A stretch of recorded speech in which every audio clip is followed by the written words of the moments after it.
Hi folks, my name is Eddie Craig. I am here from Rule of Law Radio Network, which is also our logosradionetwork.com website. I am also going to be soon launching my own site called dowoflaw.com, which we will have some information for you to look at here momentarily. I would like to take this opportunity to thank Alex for allowing me to come back on the show and present this information to you folks.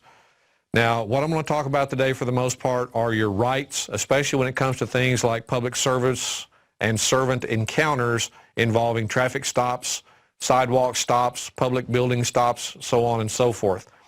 It would surprise you to a great degree just how much the American people are no longer in touch with what their basic, common, unalienable rights actually are. We've been indoctrinated into surrendering them to the state and to those that we judge to be in authority over us for far too long. It's probably one of the biggest reasons for government-controlled schools is simply because this indoctrination process has to be done slowly, because what they're telling us about what we have as far as rights are concerned and how they actually treat us in regard to those rights are very much in contrast and in contradiction to each other. But by doing it slowly over time the way they're doing it, most people have gotten to the point where they don't even notice any longer that they have been deprived of those rights until it's far too late. Now, one of my pet peeves is when I hear folks talk about their constitutional rights or their civil rights. You need to understand that there is no such thing. When it comes to the American people, a constitutional right doesn't exist. Our rights are unalienable, inherent at birth. They're given to us by our Creator. They're not given to us by the Constitution. In fact, the Constitution sets no limits, creates no authority, and presents no power to the people. We created that document to serve us, not the other way around. So we don't have constitutional rights. We have inherent rights. There's a big difference. A constitutional right, by definition, when you give it that context, would be the rights and powers and authorities that we grant to government. The Constitution was created to limit their power and authority, not ours. And when they refuse to operate within the boundaries of that authority, that's where you and I have the inherent right to take them to task and hold them accountable for what they do. Now, given that, the courts today have pretty much decided that any ruling they make will favor government over the people the majority of the time. And that also is something that we haven't taken enough time and opportunity to be active in preventing. When we allow the courts to overrule the Constitution in favor of government, then the Constitution itself becomes worthless, because now we're being ruled by judicial opinion, not by law and not by constitutional limitations of governmental authority. So we need to understand the contrast and difference in that. Now, along those lines, when Dow of Law launches, what we're going to have is we're going to have a lot of useful tools for the patriot community. The whole purpose of this is to organize us instead of letting everyone go after a pet peeve or project the way it's being done right now. Everybody has their own little pet peeve. You have the Trans-Texas Corridor, you have driver's licensing, you have registration, you have gun registration, and everybody has their own little pet peeve and area that they want to get to, which in and of itself is not bad, don't get me wrong. But the problem is we're going after symptoms. We're trying to cure the disease by tackling the individual symptoms. And that's just never going to work. It doesn't work in medicine. It's not going to work in law. So what we have to do is start going to the source, the people that we have put in place as lawmakers. When we get rid of a bad lawmaker, we cure a dozen of these symptoms right off the bat. The more of these lawmakers we get rid of to put in actual people that care about our rights and the constitutional limitations on government first, the better off we are. As Jefferson said, the best government we have is the government that governs least, okay? And we can all think for ourselves, or at least we would hope so. And I think we should be allowed once again to reassume that authority. And when I say allowed, I use that, very loosely. We should take back the power that belongs to us and use it accordingly. But when this website launches, the purpose of it is to give us the tools and the ability to organize our Patriot community into what it should be, goal-focused, goal-oriented. It will provide the tools to make that happen. It's going to be launched in 2 phases. We have some preliminary information that we're going to have, and everything that I'm talking about today, the transportation script, the cross-examination script, and all the other documents that you'll see on the presentation today, you will be able to download from this page and from the links that will be here. Right now we just have the 2 script links here, but by the end of the day we should have the 3rd link that will have a archived zip file of all the documents that we're using today. So you can feel free to go to this website in order to do that, which is shown on the screen there. So in phase 1, part of what we're going to launch is we're going to be launching several tools to make this a much more useful site to the Patriot community. You'll be able to do online meetings and online classes from our site. We were going to have open source distance learning software that we are custom developing to suit the needs that we're going to have. Any member of the site will be able to conduct their own scheduled online meeting, notify and invite people to that meeting. It'll be both audio and video as you see fit to do. It will automatically archive that meeting for you in a recording that will be downloadable for a set amount of time. So any meeting you have, you will be able to download the audio video for. It gives you whiteboarding capabilities built into the software so you can actually share information from your computer screen with the folks that are attending your meeting. We will be moving our law classes at Brave New Books to an online resource as well. Not only will we be giving them live at Brave New Books, but we will also be presenting them online live. So you'll be able to join in and participate from anywhere in the world as long as you've got an active internet connection. And again, just like the online meetings, it will be audio video. We'll have someone that's sitting there monitoring the session, asking me whatever questions you want to send in, and we'll be happy to answer them while the class is progressing. That being said, once we get that launched, that will be part of the main tools that we'll have, the online meetings, the online classes. We're going to have resource sections. We're going to have other people that will be conducting their own portions of meetings and such. For instance, I am currently talking with Jack Bauer, or Michael Goldman, or Golden as people know him, on his own radio show to also facilitate that through our site to help draw attention and traffic as well. Basically, if you want to start conducting seminars, meetings, or things of that nature, our website will provide you with the tools to do that very, very inexpensively. It'll all be available to you for the cost of the membership, which will be approximately the same as the InfoWars membership, about $5 a month is what we're shooting for. So be prepared for that when it launches. In phase 1, those will be the major tools that we launch. In phase 2, we're going to also be creating iPhone and Android-based application called Tyranny Watch. And Tyranny Watch will basically just be a single-click application on your phone that when you activate it will do several things. Anytime you're having a police encounter or a public servant encounter and you need to know that someone has your back, you'll be able to activate that application on your phone. It will automatically turn on your camera and your audio and start recording the session. It will automatically start streaming that recording out to our website for archiving. It will also notify other members of Dial of Law that someone's in trouble. It will give them your GPS information via Google Maps if you have that information enabled in the features on the phone. It will give them a way of finding you and knowing exactly where you are. They can monitor the streaming video as it goes out from your phone. Basically, you will have witnesses available to you 24/7 as long as there's someone that can respond to the Tyranny Watch alert. So given that, this will help us become a much more aware community about police encounters. It will allow people to help each other out, so to speak. They'll always be able to locate you when you activate the app because it will come up on Google Maps, provided your GPS information is activated on your phone, and so on and so forth.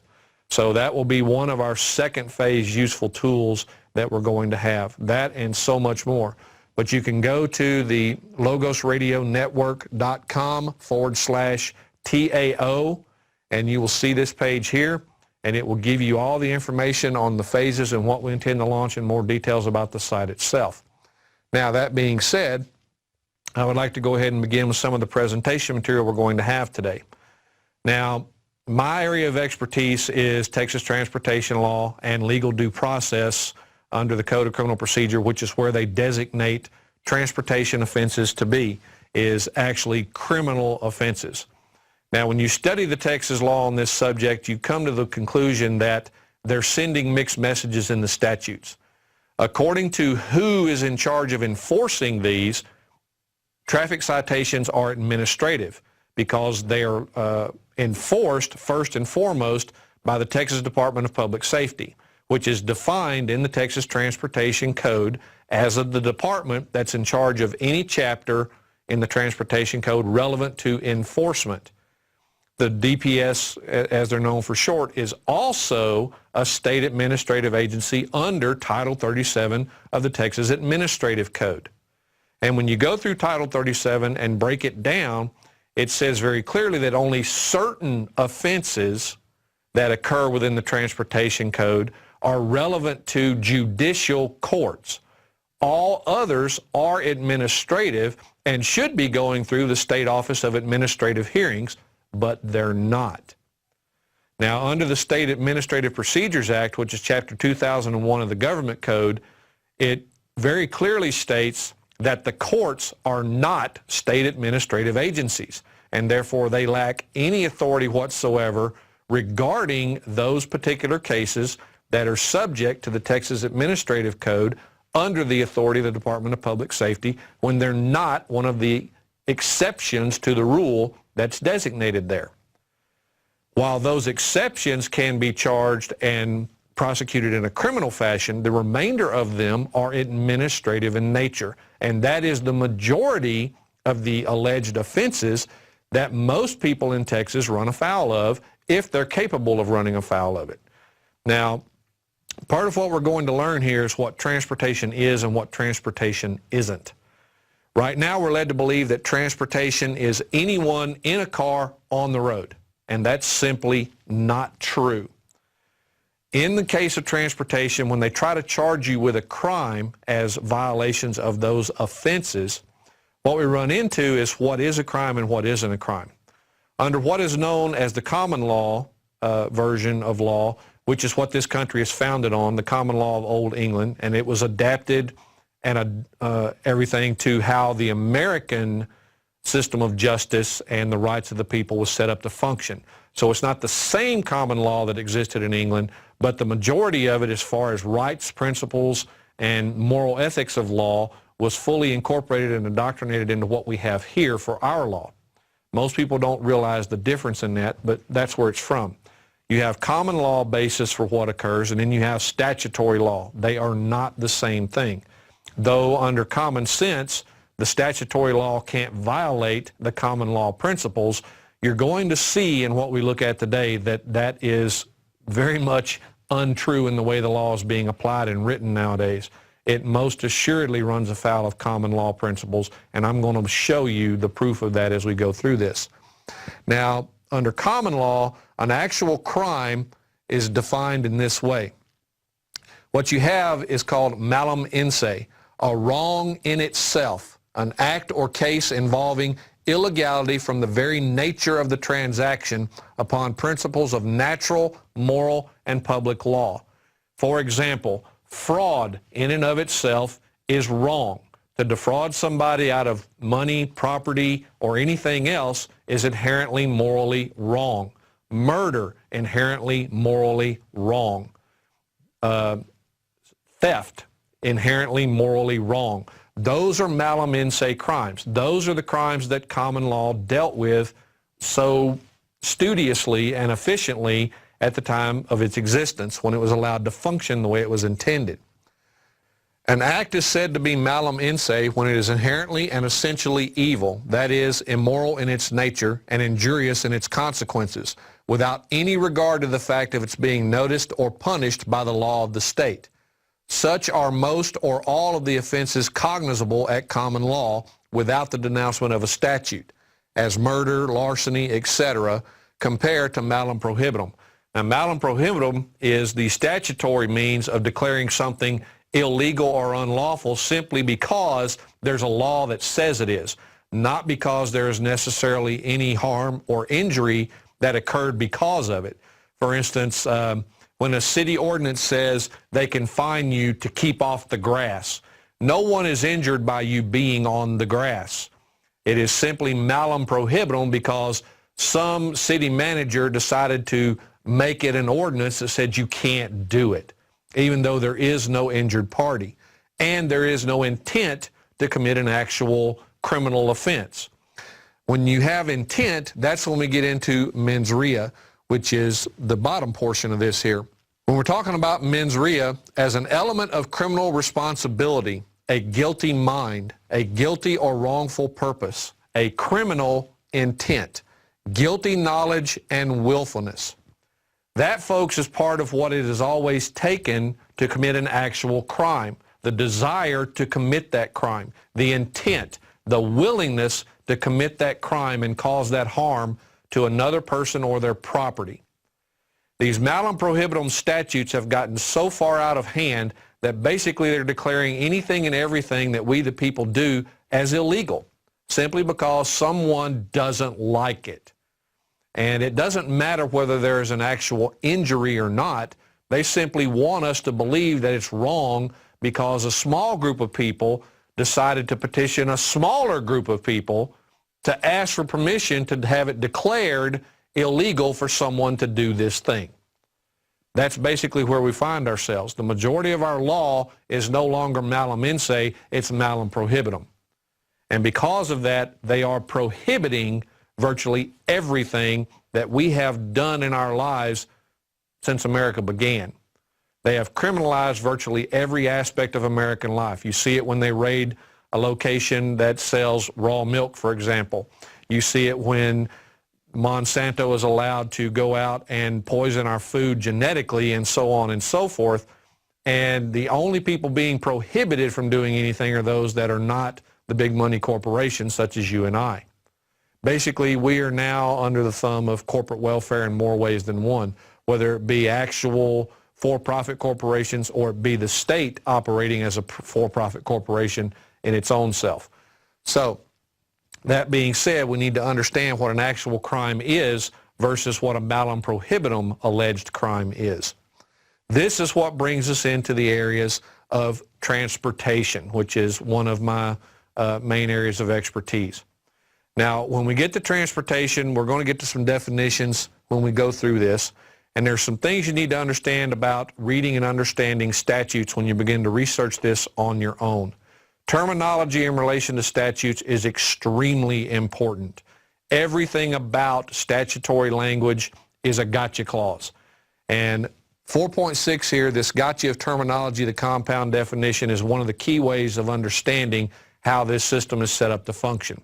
Semantics in regards to transportation enforcement is extremely important. Everything is about the language. Everything is about the definitions in the language. So that being said, one of the first things you have to pay attention to is what I refer to as a compound definition. A compound definition can be hard to spot it when you don't know what you're looking for. But basically speaking, a compound definition is any definition that contains one or more terms or phrases that itself has its own separate definition elsewhere. Now, one of those primary examples when we move down to the next portion of this is you're going to see commercial motor vehicle.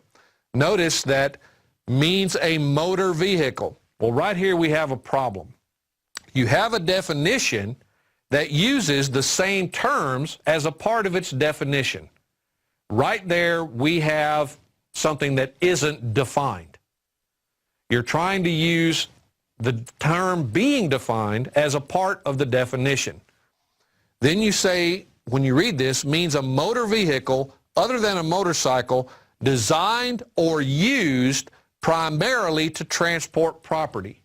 Now, another way I used to talk about this in my seminar material, and this is an excerpt from the book that I have in that seminar material, is these are what I refer to as rabbit trails. In this, there are multiple rabbit trails that you need to look at. For instance, commercial is a rabbit trail. Motor vehicle is a rabbit trail. Vehicle is a rabbit trail. Transport is a rabbit trail. Property is a rabbit trail. Passenger and passenger car itself is a separate rabbit trail. This, folks, is why statutory law is so hard to understand. And one of the things you'll notice most is that when you see a word or phrase in a statute, the worst mistake you can make is to believe you understand that statute. When you recognize that word or phrase and assume that it means the same thing in the statute that it does in common English that you're familiar with, that will always be a mistake, and here's why. If they created a definition for it in the statute, then it is an absolute 100% guarantee that term or phrase is being used in a manner other than the normal. If it was not so, they would not have to create a separate definition for it within the statute, would they? They would simply say, go see Webster's. Or they would include the same definition that's in Webster's. But they don't do that. They create their own specialized definition for that. Now notice, when you look at light truck, it says means a commercial motor vehicle that has a manufacturer's rated carrying capacity of 1 ton or less. So right here, light truck contains a separate definition. So light truck right off the bat is a compound definition because it contains another defined term from right up here. So when we go down a little bit further and we look at some more of these definitions, you can see here we have motor vehicle, which is a separate definition from commercial motor vehicle, which we just saw. When you look at this, we now have a new definition to look at, which is vehicle by itself. Notice, motor vehicle means a vehicle that is self-propelled. All right? Now, another key factor to this is going to be the term owner.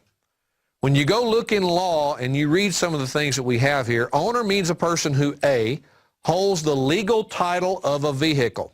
So again, rabbit trails, legal title and vehicle.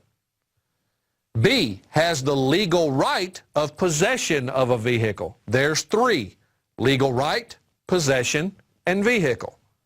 And C, has the legal right of control of a vehicle. Again, 3, legal right, control, and vehicle. All of these are rabbit trails that you must find out how these terms are defined in this statute, if it is defined. Now, there is a hierarchy to determining what the definition of any term or phrase in law is. First and foremost, you use the legal dictionary. The legal dictionary, or the statute, I'm sorry. You use the statute first. If the definition exists in statute, that definition is controlling. Now, after that, if the statute does not define any particular definition for a term or phrase, then you go to the legal dictionary and the case law. Most of the time, the definition you will find in a legal dictionary is based and set on case law. And in Black's, up until the 6th edition became the 7th, they always listed the case law with the definition that defined it and created that definition as it's being used. So it was very useful in that regard. However, that tends to show you where to go and research the terms, and from version 7 forward, they're not listing the case law in Black's Law anymore. Now they're just listing the definition and letting it go at that. They're not telling you how that definition came into existence. When we get to some of those definitions from Black's Law, I want to show you exactly how and why they started doing that. Now, after owner, you see passenger car. Again, means a motor vehicle. So a passenger car is a motor vehicle. Other than a motorcycle, a golf cart, or a light truck, which is a definition we also saw, or a bus, designed or used primarily for the transportation of persons. Now, transportation here is underlined because, once again, that is an extremely important rabbit trail, and here's why. Transportation is one of those terms that is not defined in any Texas code whatsoever. It's not in any statute. It's not defined anywhere. So now we have to go to the hierarchy to find out where we have to look.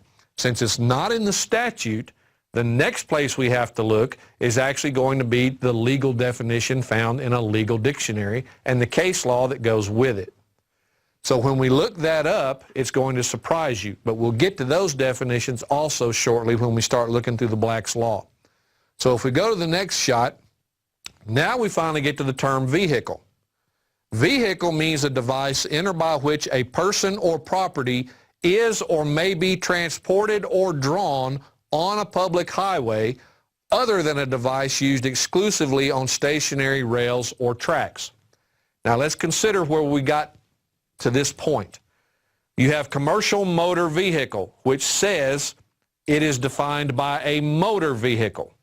Then when you look at the definition of motor vehicle, you see that it's defined according to what a vehicle is. Now we finally get down to vehicle and what it means. When you see transported or drawn, transported, of course, is being part of transportation, and drawn simply means pulled or towed behind. So drawn tells us that, one, we're dealing with some type of trailer in most cases. Transported, well, when we get to the definition of transportation, you'll see why that becomes important. All right, and now we're going to move forward here. Okay, when we get to these definitions, we can see that something like commercial motor vehicle is what I refer to as a multi-layered compound definition because it contains one or more compound definitions within its own. When you look at the definition of passenger car, it contains a compound definition, motor vehicle, which itself contains the term vehicle, and the term vehicle contains the terms transported and drawn. Hence the layering of the terminology to make it more difficult to determine just what applies within the definition. This is where I came up with the requirement of following the rabbit trails. Okay? I cannot tell you how important it is to be ever watchful for this, because this is going to happen in every statute every time they're attempting to write what they're calling the law. Now, the other thing you need to understand about a statute is the statute is not the actual law. The statute is more akin to a regulation or a agency's or department's interpretation of the actual law, and then these are submitted to the legislature for their approval, or they're updated by some member of the legislature that wants to create a new addition, change something, or something in reference to it. But do not assume that every statute is created in and of itself by the legislature. It has to be approved by them, but it does not necessarily have to originate with them.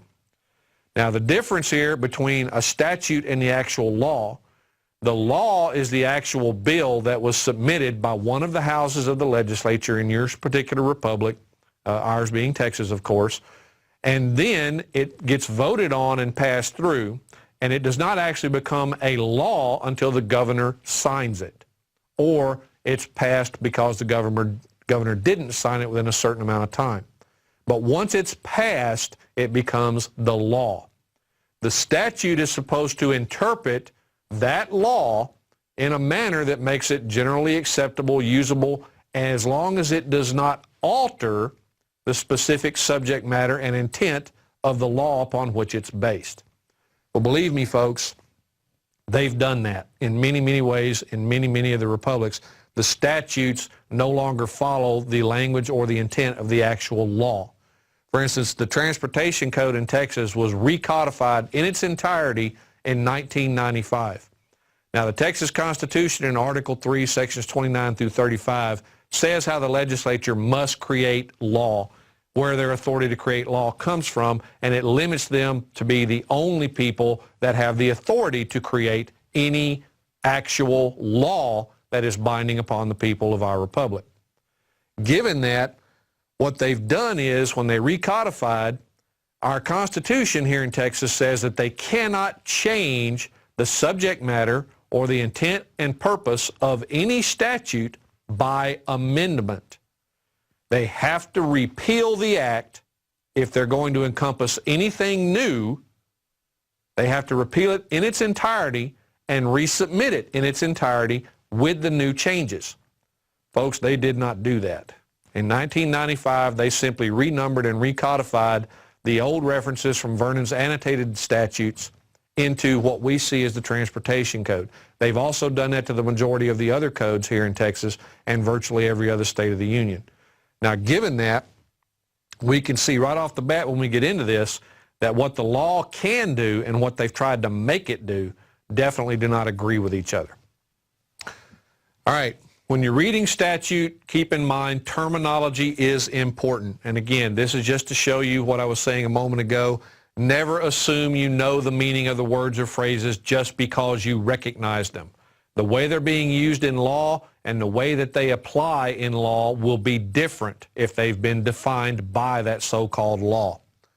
When a statute refers to a word or phrase having a common usage, they almost always mean common usage in law. The rule of statutory interpretation, according to the courts, is that any term or phrase will always be interpreted in line with its common usage.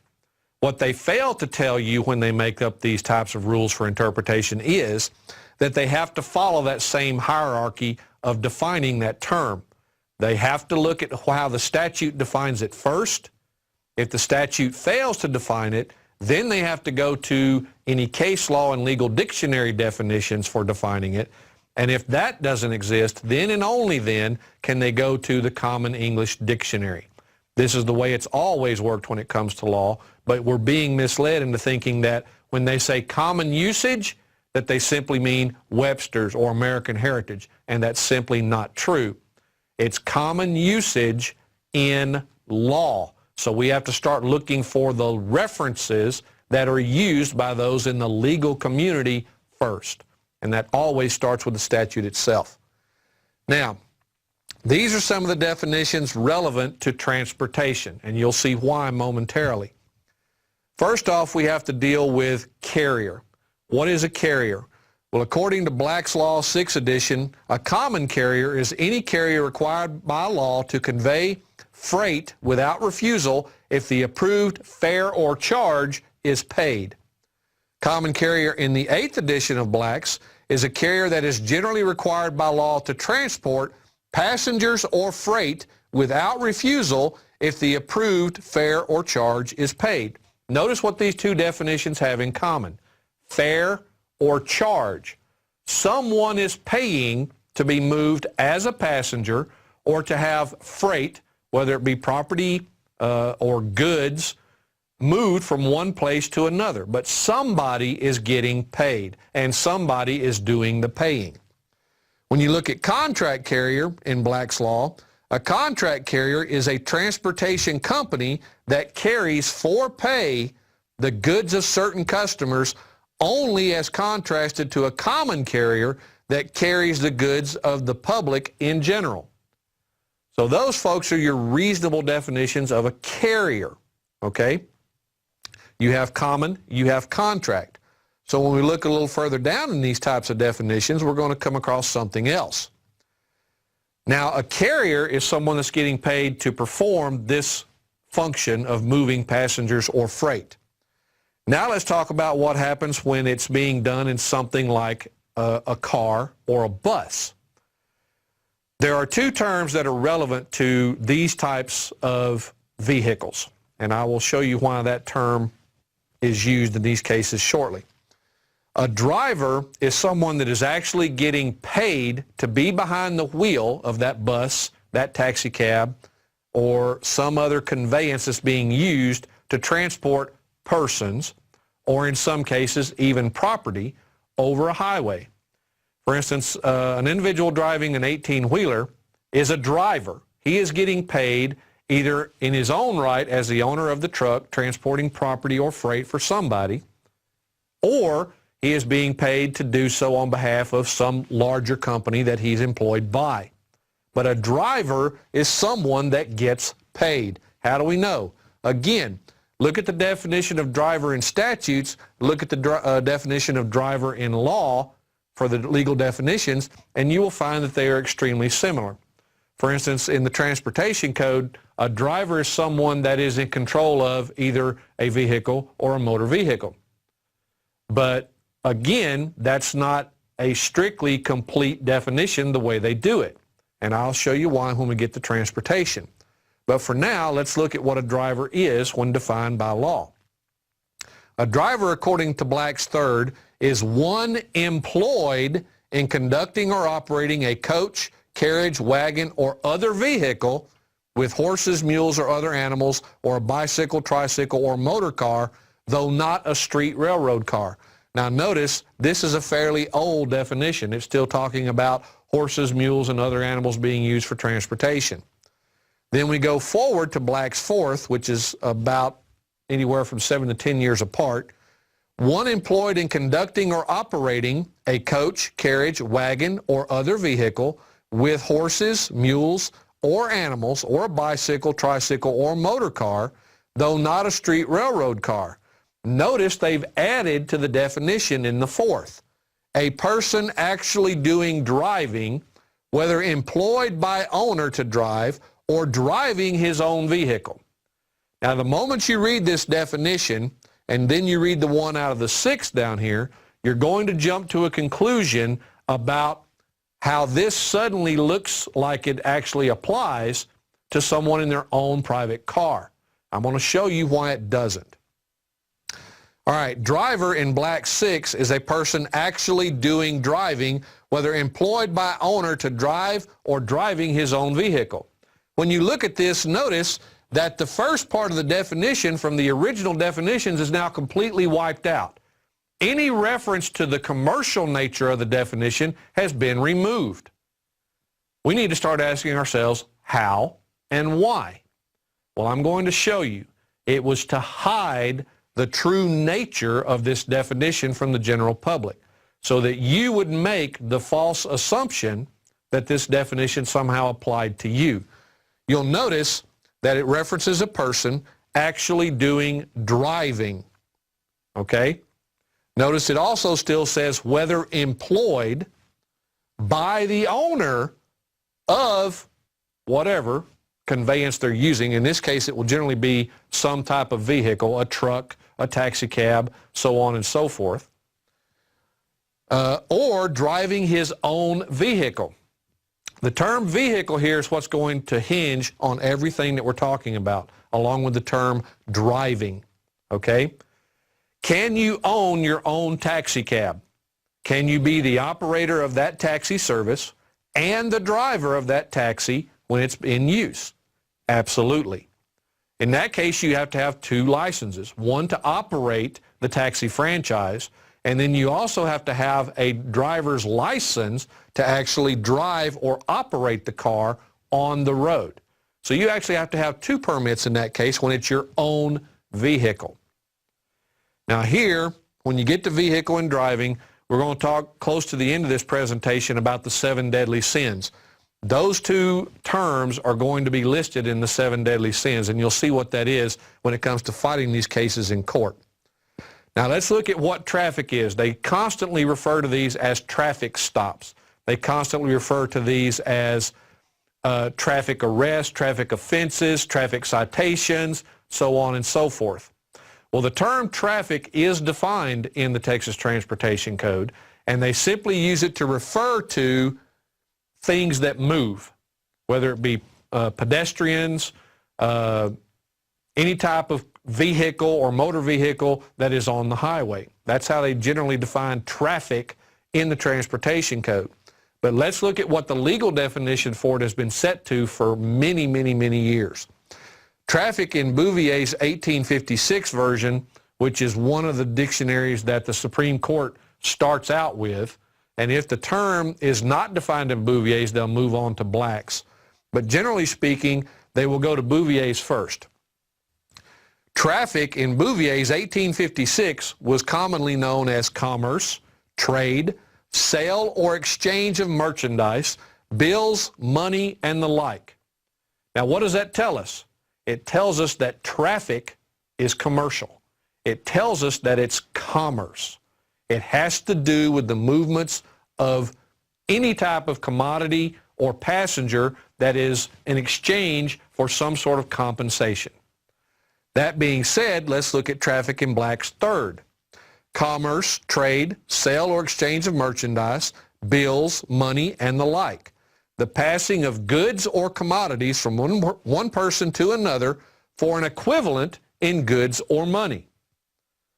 Traffic includes the ordinary uses of the streets and highways by travelers. Now notice the term travelers. Why would a traveler be considered something different than an operator or a driver? Well, the reason for it is the commercial nature of the terminology in reference to what they're doing. A traveler is not someone getting paid. They're simply moving from here to there of their own volition in their own property, their car. Whereas a driver is someone, or an operator is someone that is actually conducting business of some type. They drive their car and get paid for it. They operate the business and employ drivers or act as drivers because they're getting paid for it. That's part of the big difference. Okay, let's move down. Now, this is where things come to a head. When we start dealing with the actual term transportation itself, when you get to transportation, transporting, transported, anything of that nature, you're dealing with transportation. Transportation in black's fourth is defined as the removal of goods or persons from one place to another by a carrier. Remember, we saw carrier at the beginning of this. Carrier is someone that is conducting a business and getting paid for it. Therefore, if someone is doing the removal of goods or persons from one place to another by a carrier, then that is someone conducting business. When you look at the definition in black sixth, the movement of goods or persons from one place to another by a carrier. And under 49 U.S.C. section 5102 subsection 12, transports or transportation means the movement of property and loading, unloading, or storage incidental to the movement. Now, there are other definitions of transportation and motor vehicle within Title 49 that are relevant to this, but we don't need to go into those. When you get to studying your particular republic's transportation or motor vehicle code, or your administrative code, you're liable to find that those codes make references to Title 49 of the United States Code. The reason for that is that almost every motor vehicle code and transportation code is based upon the federal law. The federal law itself is specifically directed at commerce. It's the only thing the federal government can regulate in that realm is commerce. Well, folks, I'm here to tell you the same thing is true for your state government. They cannot regulate your private activity. They can only regulate the commercial activity that has an opportunity or ability to affect the general public. This is what is known as a regulable activity. A regulable activity is any activity where one must have a license or a permit or some sort of governmental permission to engage in that activity. And almost always that activity has the potential to affect the public health and welfare. That is where the government gets the power to regulate it, is to safeguard the public from the consequences of people engaging in that regulable activity. Let's take an example here. Let's say that you have your own truck and your own trailer, standard 18-wheeler, and you use it to move goods and property for people for money. You're using the roads as a place of business. But at the same time, since you're an independent, all the money to maintain that equipment comes out of your pocket. So anytime your expenses outweigh your profits, you're losing money.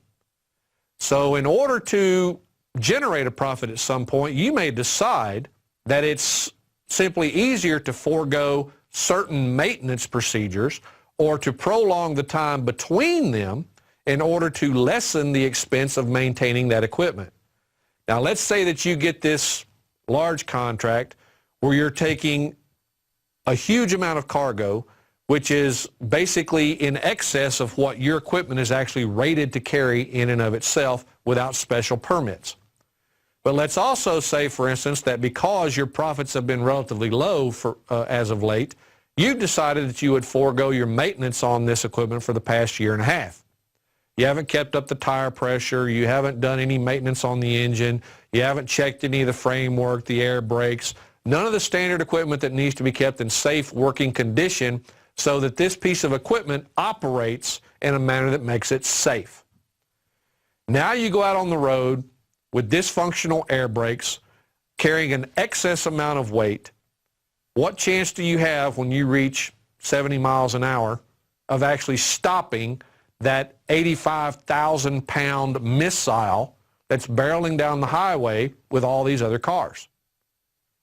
Does that give you the ability to directly affect the public health and welfare? Of course it does.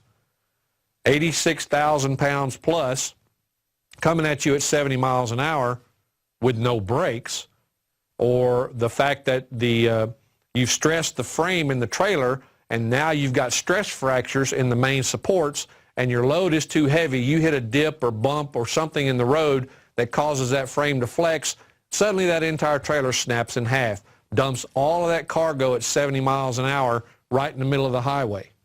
It's possible. I've seen it happen. So these are the reasons why these activities are regulable. So that the state can say you can't engage in this activity unless you do these things to make sure that your operation does not present a danger to the public. However, that is something completely different from you and I when we're out on the highways in our own cars just going from point A to point B.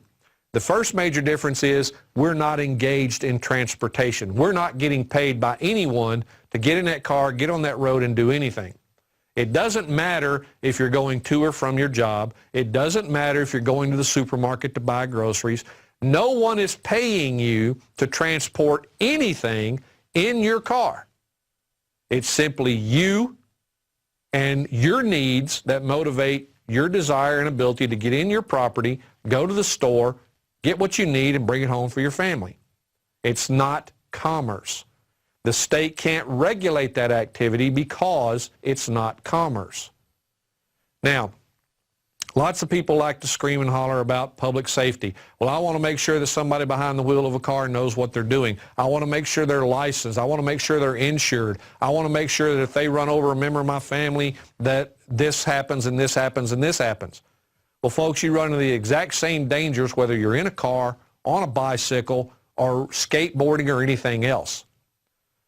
The courts have said many years ago that cars themselves are not inherently dangerous. It's the people behind the wheel, just like the person pulling the trigger on a gun, that makes that device or that instrument lethal or dangerous. It's not the instrument itself that does that. Same thing the court said when they said speed limits are really inapplicable because of how they operate. They're arbitrary in nature. A car can kill just as easily at 1 mile an hour as it can at 70, and this is true. It all just depends upon how it's being used and the intent for which it's being used. And use is one of those things that is very important when it comes to the idea of transportation.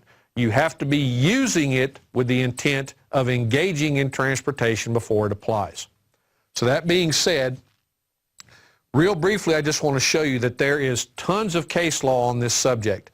Again, this is an excerpt out of the Chapter 2.2 of my book on the Texas Transportation Code, and it is full of case law.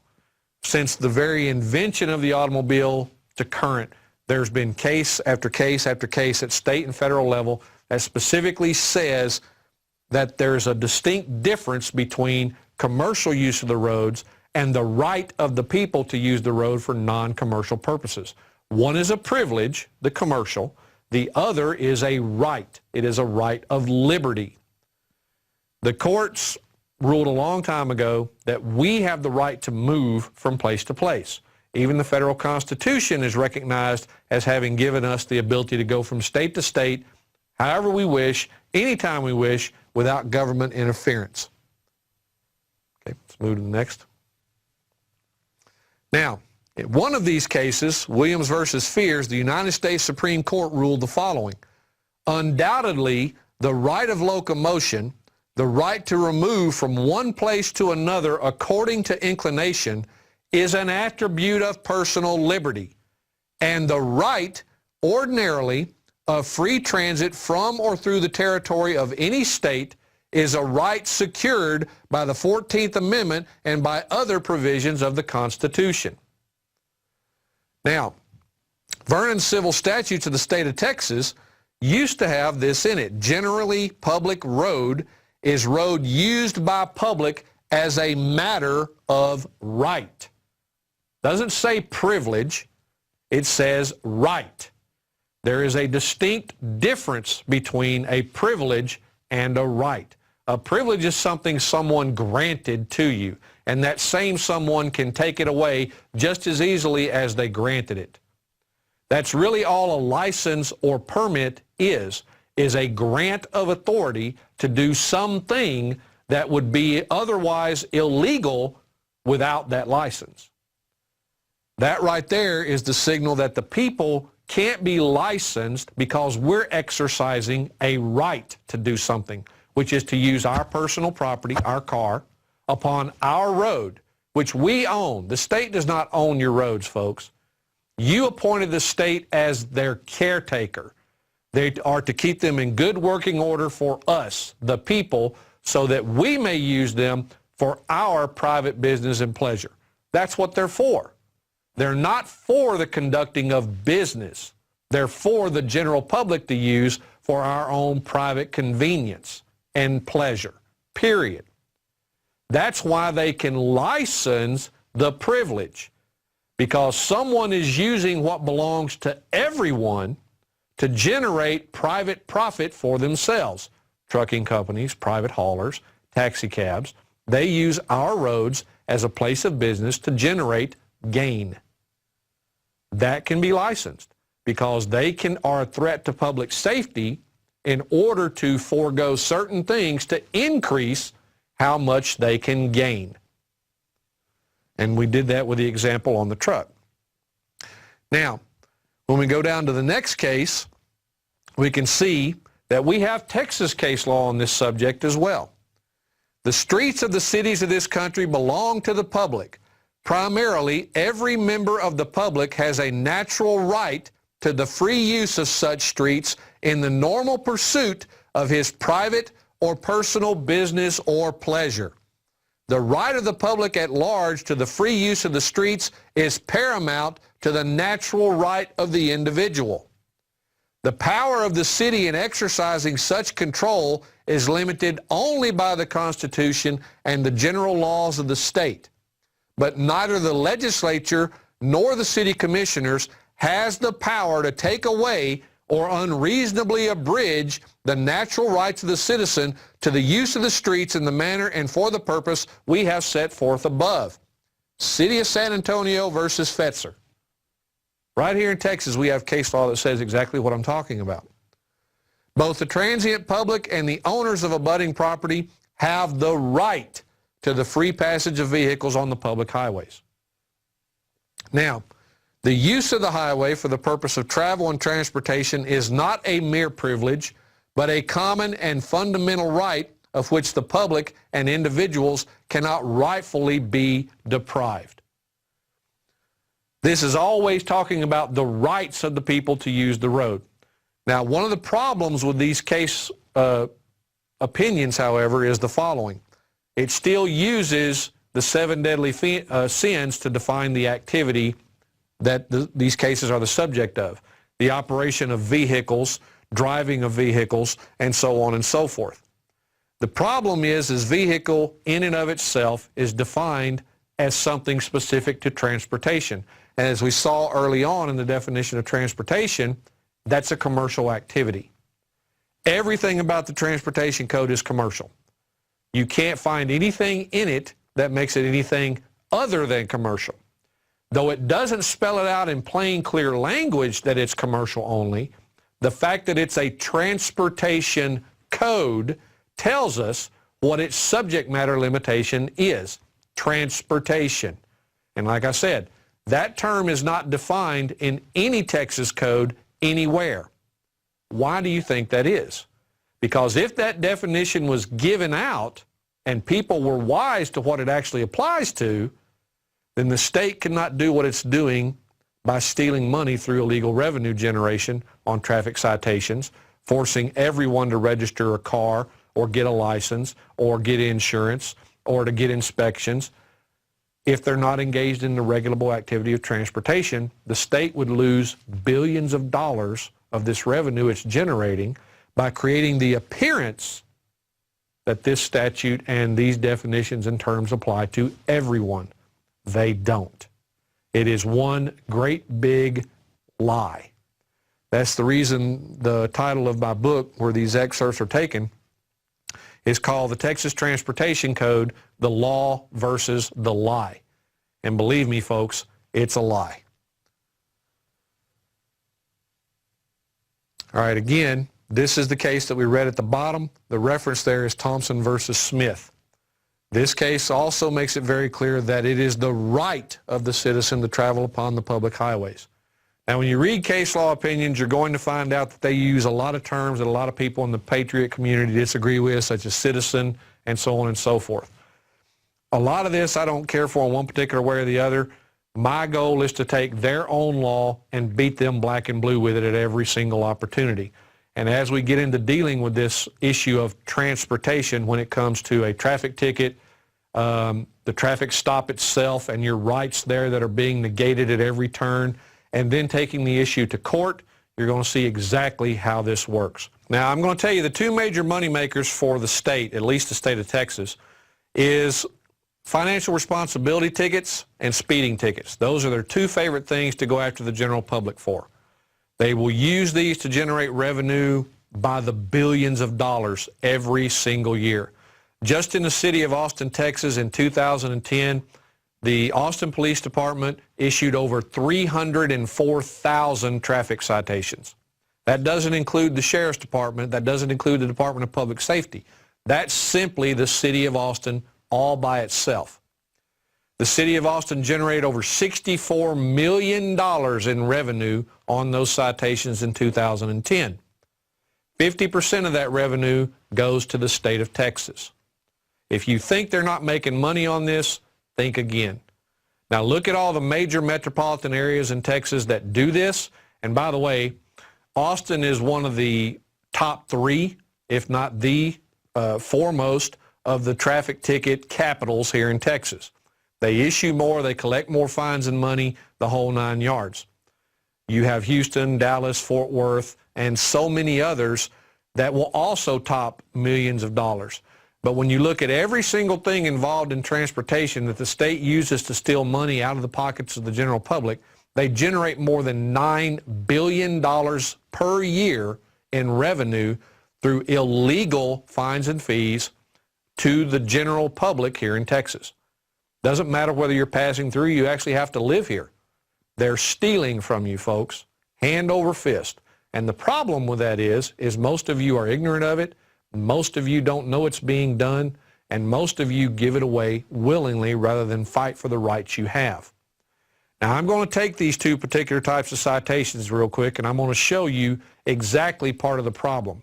The first one we're going to begin with is the financial responsibility statute itself. Now, Chapter 601 of the Texas Transportation Code is where you're going to find what they call the Driver Safety Responsibility Program.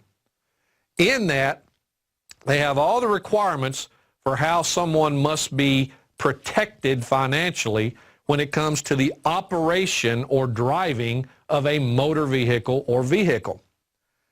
In Section 601.053, Evidence of Financial Responsibility, I'm going to read you subsection A here, and then I'm just going to let you look at the 7 things that follow. The 7 things that follow are the types of financial responsibility that the state of Texas recognizes. And when we get to the bottom of this, you'll see why this statute creates an immediate problem for the right of due process. So let's look at subsection A.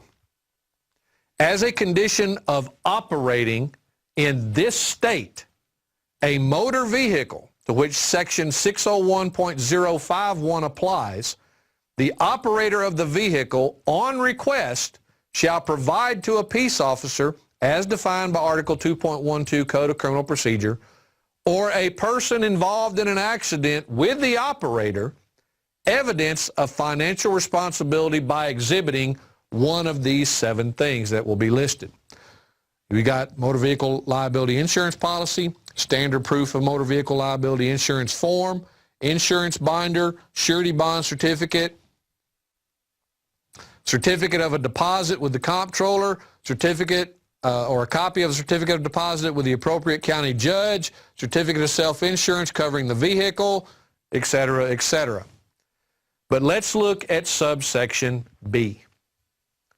Except as provided by subsection C, an operator who does not exhibit evidence of financial responsibility under subsection A, which is what came right above here, is presumed to have operated the vehicle in violation of Section 601.051.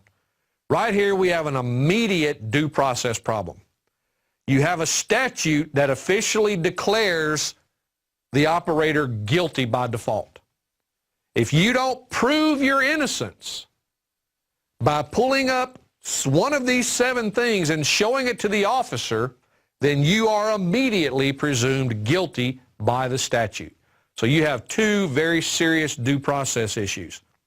This statute reverses the burden of proof.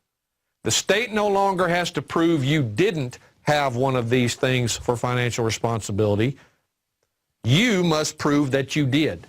So the burden of proof is completely reversed. Second thing it does is it presumes guilt over innocence, which it is absolutely forbidden to do. The third problem with this comes out to be that it is actually unlawful under the mandate of bills of attainder and bills of pains and penalties, which are outlawed by every constitution we have in every republic. Bills of pains and penalties and bills of attainder are forbidden.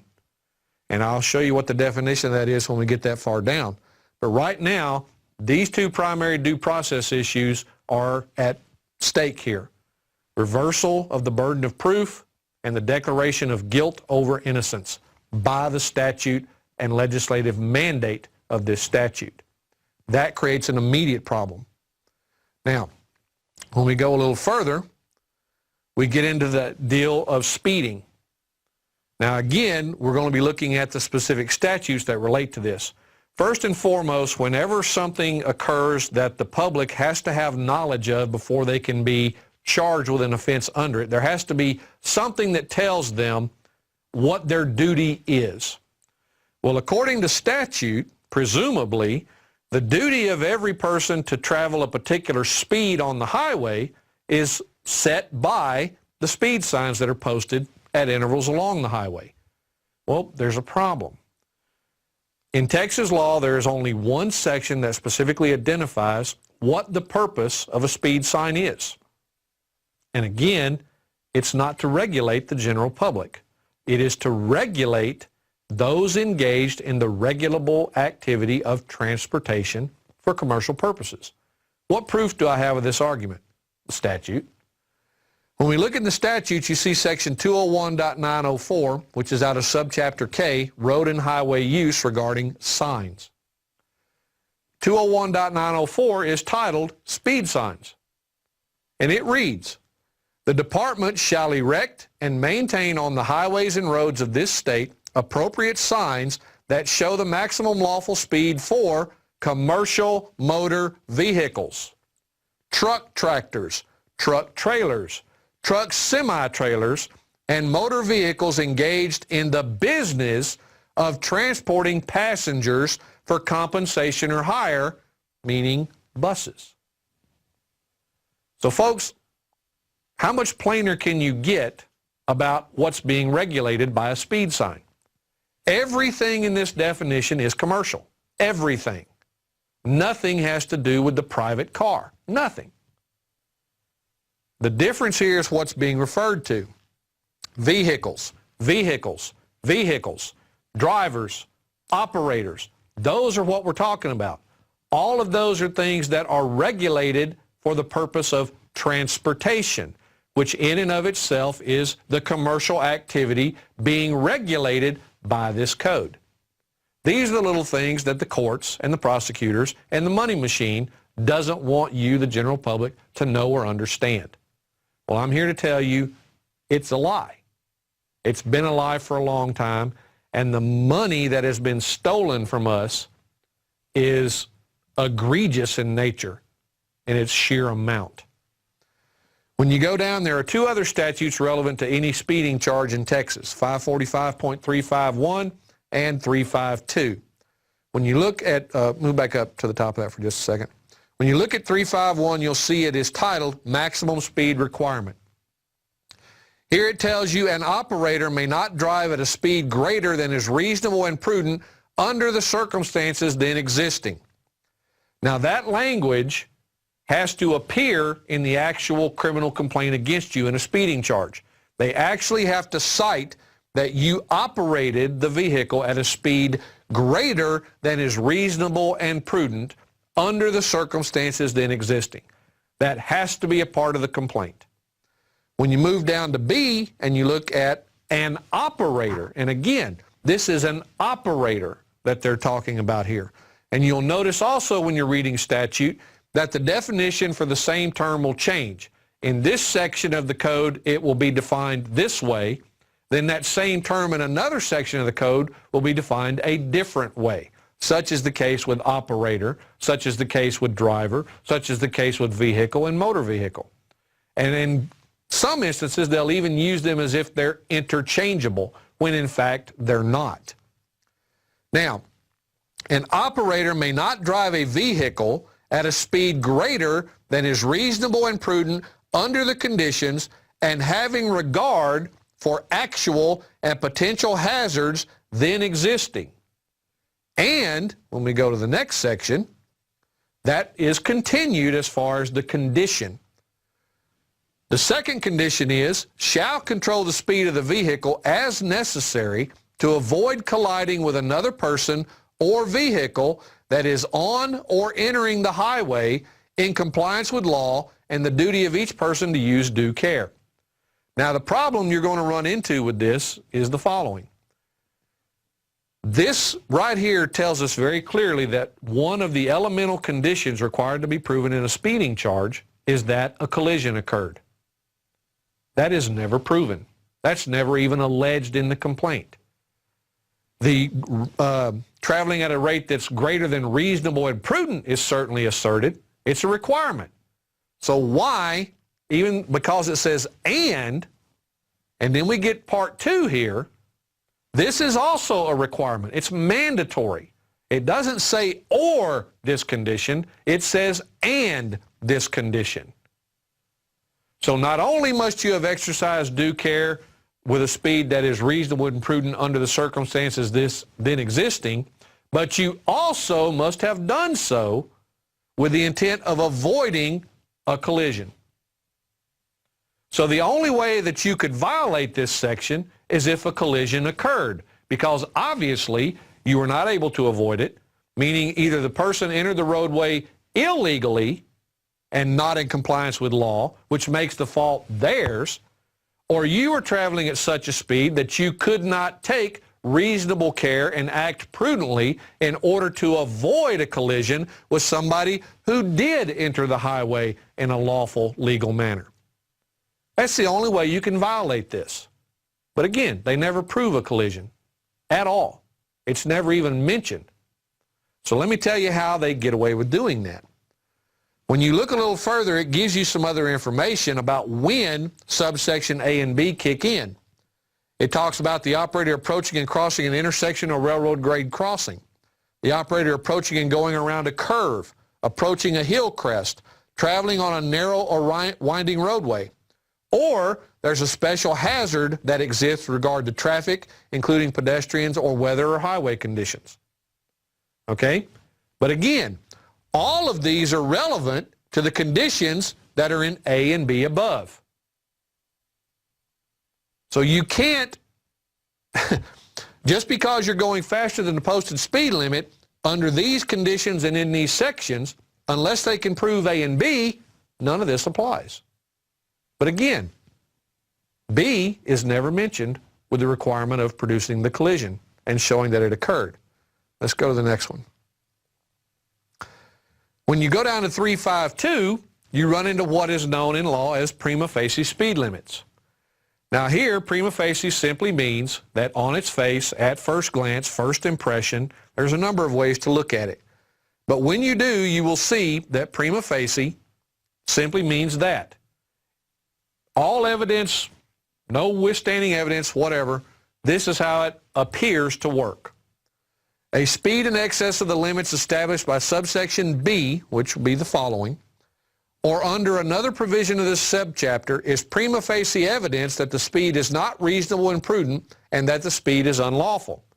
Well, there's a book in publication here in Texas called the District and County Attorney Association's Guide to Traffic Stops. When you read that book, it tells you very specifically on page 18 that going faster than the posted speed limit in and of itself is not an offense. What? I mean, what's the first thing a cop tells you when he pulls you over? Do you know why I stopped you? You were going faster than 55 and you're in a place that's marked 45, so you were speeding. He hasn't mentioned anything about the requirement for a collision. He hasn't mentioned anything about the fact that going faster than the posted speed limit in and of itself is not an offense. Why? Because they're going to play on your ignorance of these facts to get you to pay the ticket without argument.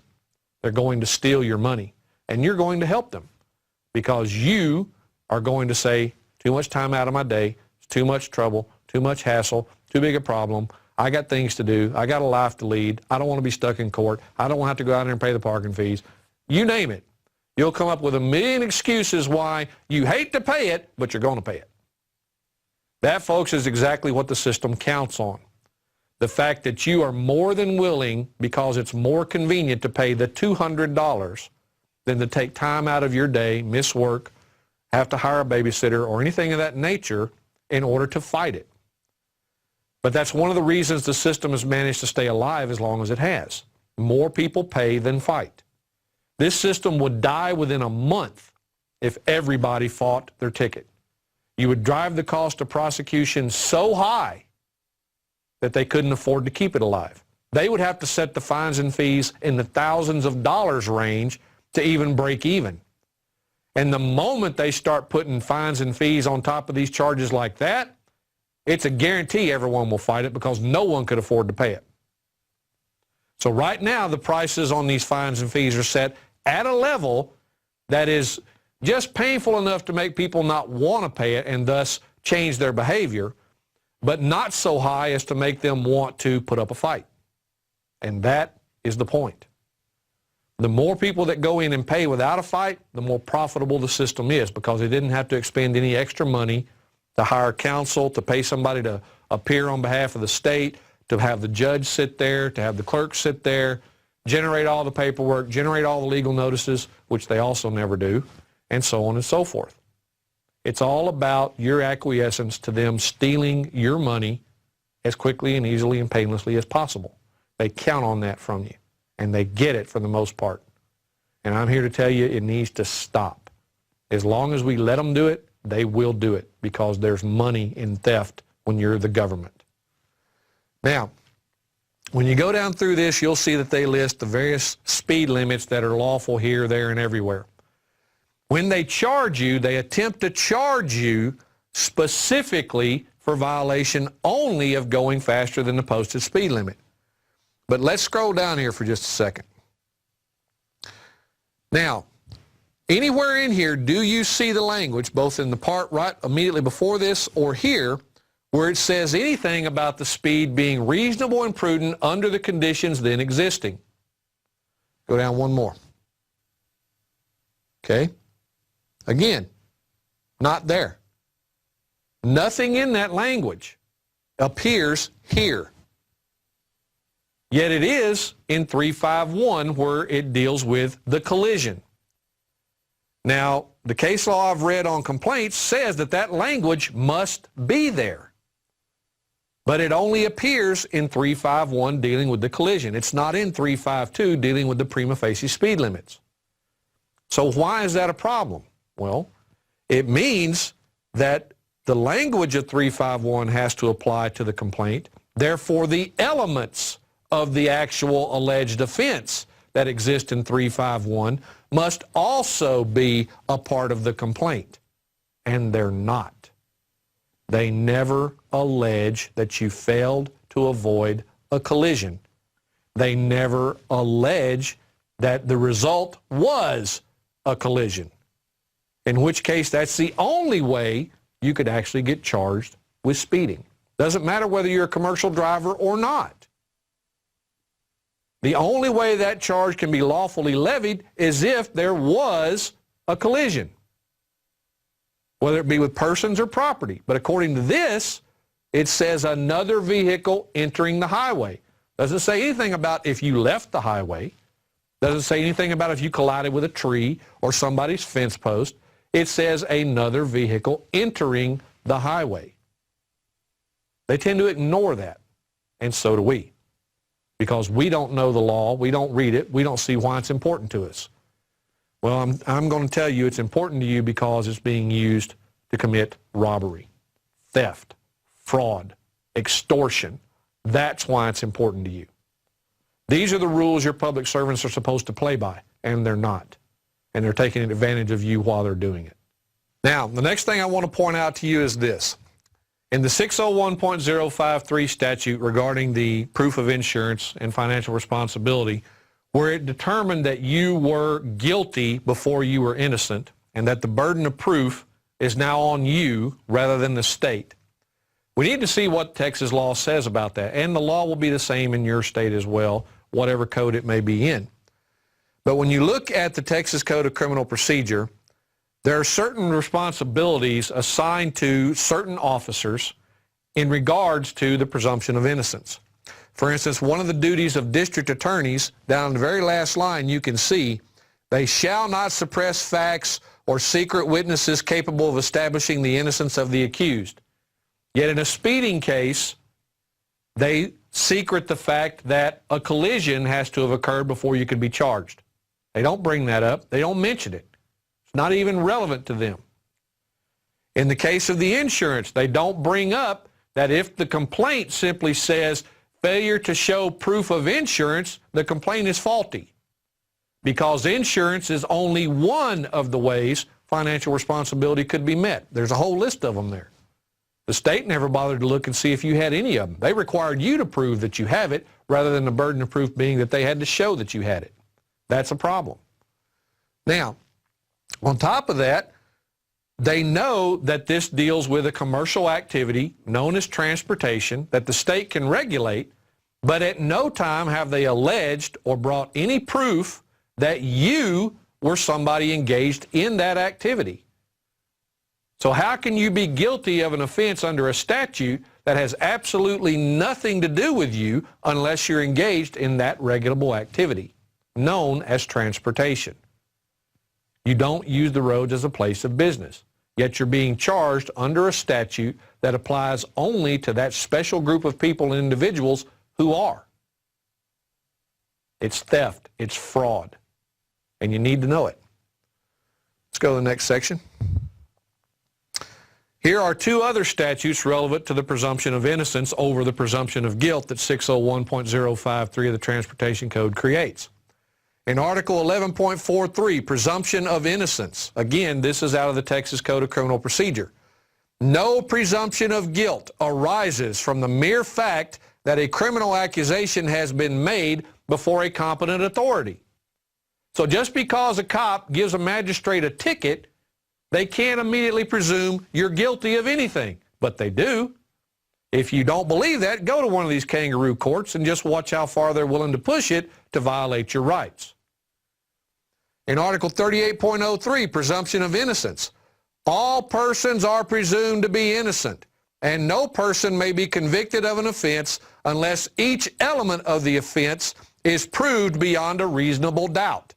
The fact that he has been arrested, confined, or indicted for, or otherwise charged with the offense gives rise to no inference of guilt at his trial. Again, this right here runs directly afoul of 601.053. Not only, and the speeding citation as well under 351, because they never proved the element of the collision. They never asserted the element of engaged in transportation to be a subject of that particular regulatory statute. Never proved that. The required elements are never proven in these cases because the first element required is that transportation was being engaged in. That, after all, is the regulable activity, the subject matter over which the state has authority to punish and enforce. If you're not engaged in that activity, they have no business dealing with you in the first place. All right. Last but not least, in regards to 601.053 and all the other statutes, such as 521.025 of the Transportation Code, where it says that if you don't produce a license, then you're guilty of not having a license, and so on and so forth. Let's look at why that presumption of guilt over innocence and the reversal of proof is a problem. Here we have the definition of bill of attainder. Now, in case you didn't know this and have never heard it before, bill of attainders and bill of pains and penalties are synonymous. The exception being that a bill of attainder was usually for offenses related to things punishable by death, whereas a bill of pains and penalties was relevant to any lesser offense. But basically, a simplified definition is it is a legislative or administrative predetermination of guilt without judicial review. And what you saw in 601.053 is a legislative predetermination of guilt. It's an administrative predetermination of guilt. Why do I say that? Because unbeknownst to most people, Texas and many other states have implemented surcharges to particular type of offenses. Not only that, there is no requirement before these surcharges can be levied against you that you actually be convicted of the offense you're being accused of. If they actually write you a citation for failure to provide financial responsibility or to maintain financial responsibility, and you go to court, that court will immediately file a notice with the Texas Department of Public Safety, who will immediately tack on those surcharges to your registration and your insurance renewals and force you to pay them even if you never get convicted of the offense in court. And it will be a very hard uphill battle to get that changed and to not have to pay those fees, because you have to find a way to compel the court that sent that information in to send in new information telling the DPS that they can't charge those fees because they had to dismiss the case or you weren't found guilty. They make it as difficult as possible for you to get your money back or to not have to pay the money at all. And that's intended. But technically, the full definition of bill of attainder means legislative acts, no matter what their form, that apply either to named individuals or to easily ascertainable members of a group in such a way as to inflict punishment on them without a judicial trial. What exactly is an administrative fee that the DPS can charge you that a jury never rules on if it's not a bill of attainder or bill of pains and penalties? That's exactly what it amounts to. You're sitting here telling me that I have to pay you these fees, but no jury ever charged me those fees. No judge ever reviewed whether or not that fee was valid. In fact, it was a judge that told you to charge me without ever taking me to court. That's the problem, folks. When you look at this, an act is a bill of attainder when the punishment is death, and a bill of pains and penalties when the punishment is less severe than death. Both kinds of punishment fall within the scope of the constitutional prohibition under U.S. Constitution Article 1, Section 9, Clause 3 as to Congress, and Article 1, Section 10 as to state legislatures. Okay? And that is what it is in Texas. Article 1, Section 10 of the Texas Bill of Rights forbids that. Okay? Notice, bill of pains and penalties is the same thing as a bill of attainder, just for lesser offenses than death as a punishment.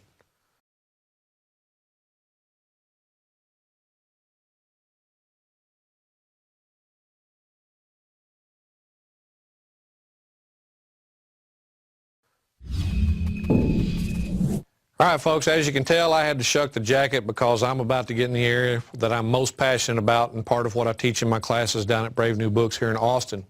This is the transportation script that I wrote and am currently recommending for use whenever you're engaged in any type of public interaction, most appropriately a transportation stop, but it can be used in any situation where you're having to deal with any type of public servant who is attempting to exert some sort of authority over you or your property or something of that nature.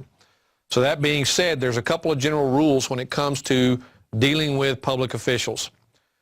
One of the things I've got here on the transportation script is it's best for you to memorize as much of the actual questions portion as possible. The instruction portion, don't have to worry about memorizing, you just need to know the basic premise of why the instructions are what they are, so that you can apply them properly to the questions and the context in which you're having to use them. That being said, one of the major rules I stress vehemently to the people in my class is you're no longer in the world of rights and safety. You're in a world of government intolerance of the very people that empower and create it. The government wants you to be its subject, not the other way around. So, never leave home ever again without some form of recording device with you. Doesn't matter if it's your cell phone, doesn't matter if it's a voice recorder, doesn't matter if it's multiple of either. Don't leave home without something that records. Anytime you find yourself in a situation where you are about to have to deal with a public servant, I don't care if it's someone you've known for years, but you are going to see them in their official capacity as whatever they are, a court clerk, court of record clerk, the county clerk, whatever, you record that encounter. You never know what your public servants are going to attempt to do at any given time anymore. Police officers are being trained to treat us as the enemy. They are first and foremost the ones you have to watch out for. Never talk with a peace officer, police officer, or any other type of officer if you're not recording the encounter. All right, now in the transportation script, you'll notice the yellow highlighted area at the top, the do's and don'ts. These are very important things you need to know. You don't have to memorize these, you just have to know why they exist and what they are for. The first one is, do remember that an officer is required to read you your rights before questioning or searching you if they have placed you in a custodial arrest. Now, one of the things that most people in Texas do not know is that every time you are stopped for an alleged transportation stop, you are already in a custodial arrest. There are many sections of Texas law that make that clear, but the one that will make it the most pointed will be Chapter 543 of the Transportation Code, where it talks specifically about the arresting officer may release the person arrested from custody and so on and so forth. You also have a Texas court case that says very clearly that that arrest that occurs in 543 is a custodial arrest. So they will always tell you, however, that you're not under arrest. They will tell you that you're in a custodial detention. This is a lie. The reason they're doing this is to get you to start talking freely. Because under arrest, you're liable to watch what you say. Under arrest, they have to read you your rights, which is what this is dealing with. If they don't tell you that and you just talk freely, then anything you say can and will be used against you, and you can't get it suppressed later because the court will view it as a voluntary statement. So you need to know immediately that the moment the lights come on in Texas relating to any form of traffic stop, you are already in a custodial arrest, and you need to act accordingly. That being said, when you look at this and you read 543.001 through 009 of the Texas Transportation Code, you will see that that's the case. You'll also see that the reading of your rights is a mandatory requirement that works in your favor unless you're dumb enough to continue to talk after you've been so informed of this. And you can see that under Article 38.22 of the Texas Code of Criminal Procedure. Be aware, however, that the cops almost never read you your rights. Never. Not when they arrest you, not when they search your car, not when they do any of that. And they're required to do it. So, these are the things you need to be aware of.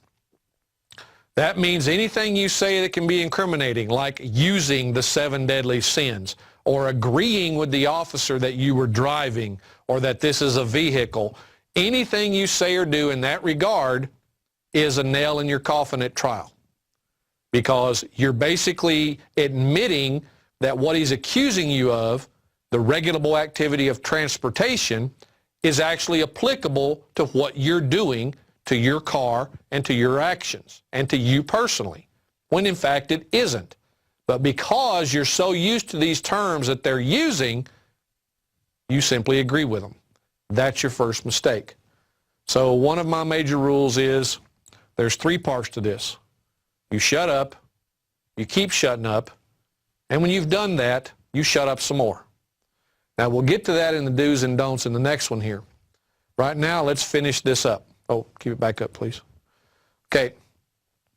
Since they never read you your rights and you are in a custodial arrest and the officer is lying to you about the custodial arrest, you need to make sure you know that, okay? You are always in a full-blown custodial arrest.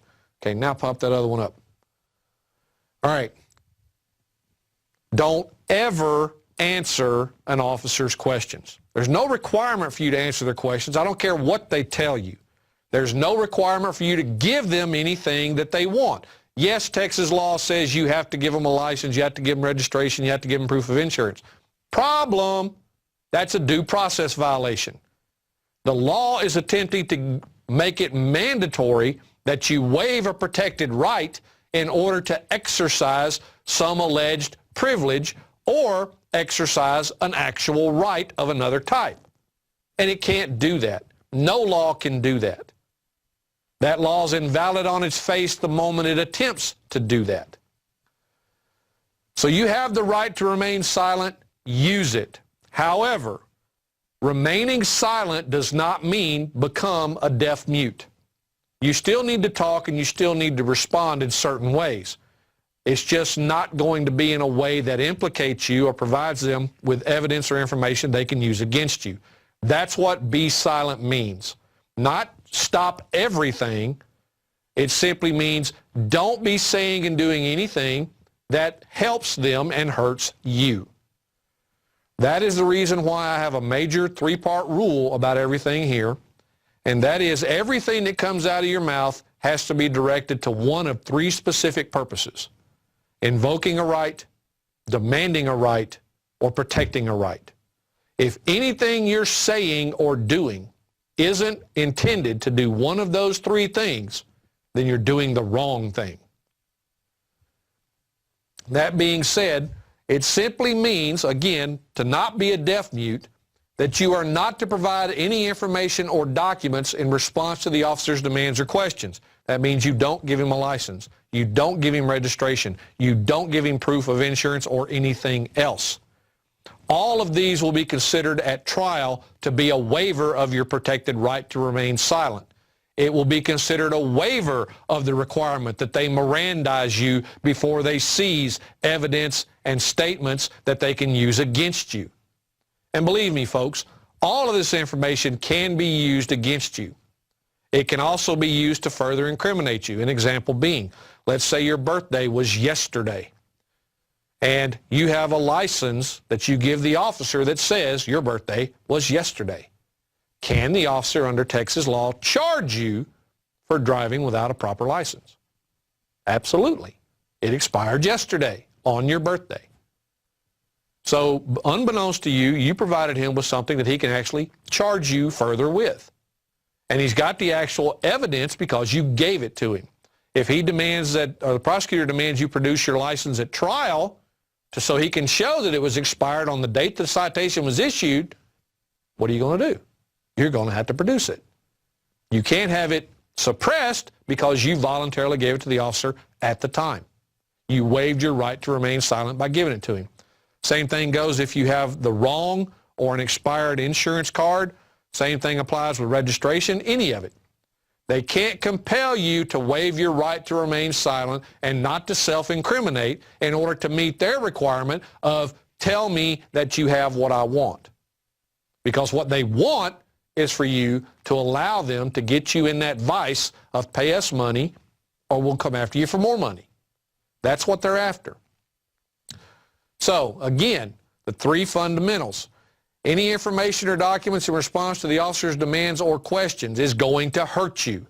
Invoke your fundamentally protected right to remain silent and to assistance of counsel, and then simply refuse to waive those rights.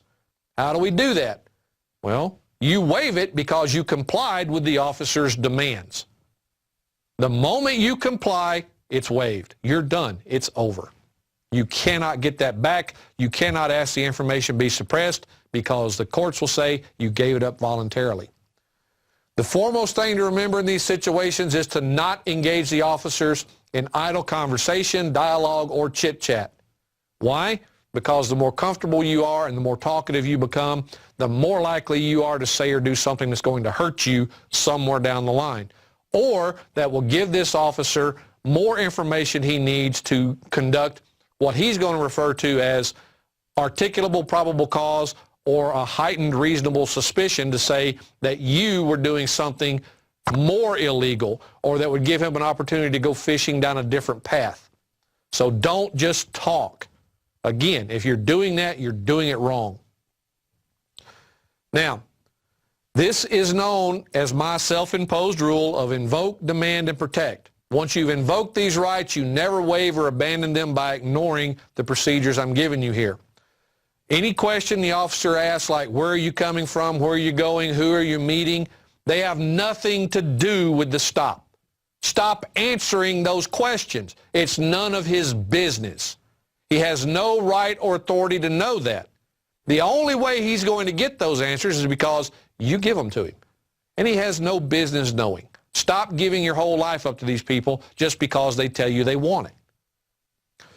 They are used to simply getting these are used to get additional information that may allow the officer to continue his witch hunt and escalate the severity of the charges he might make against you.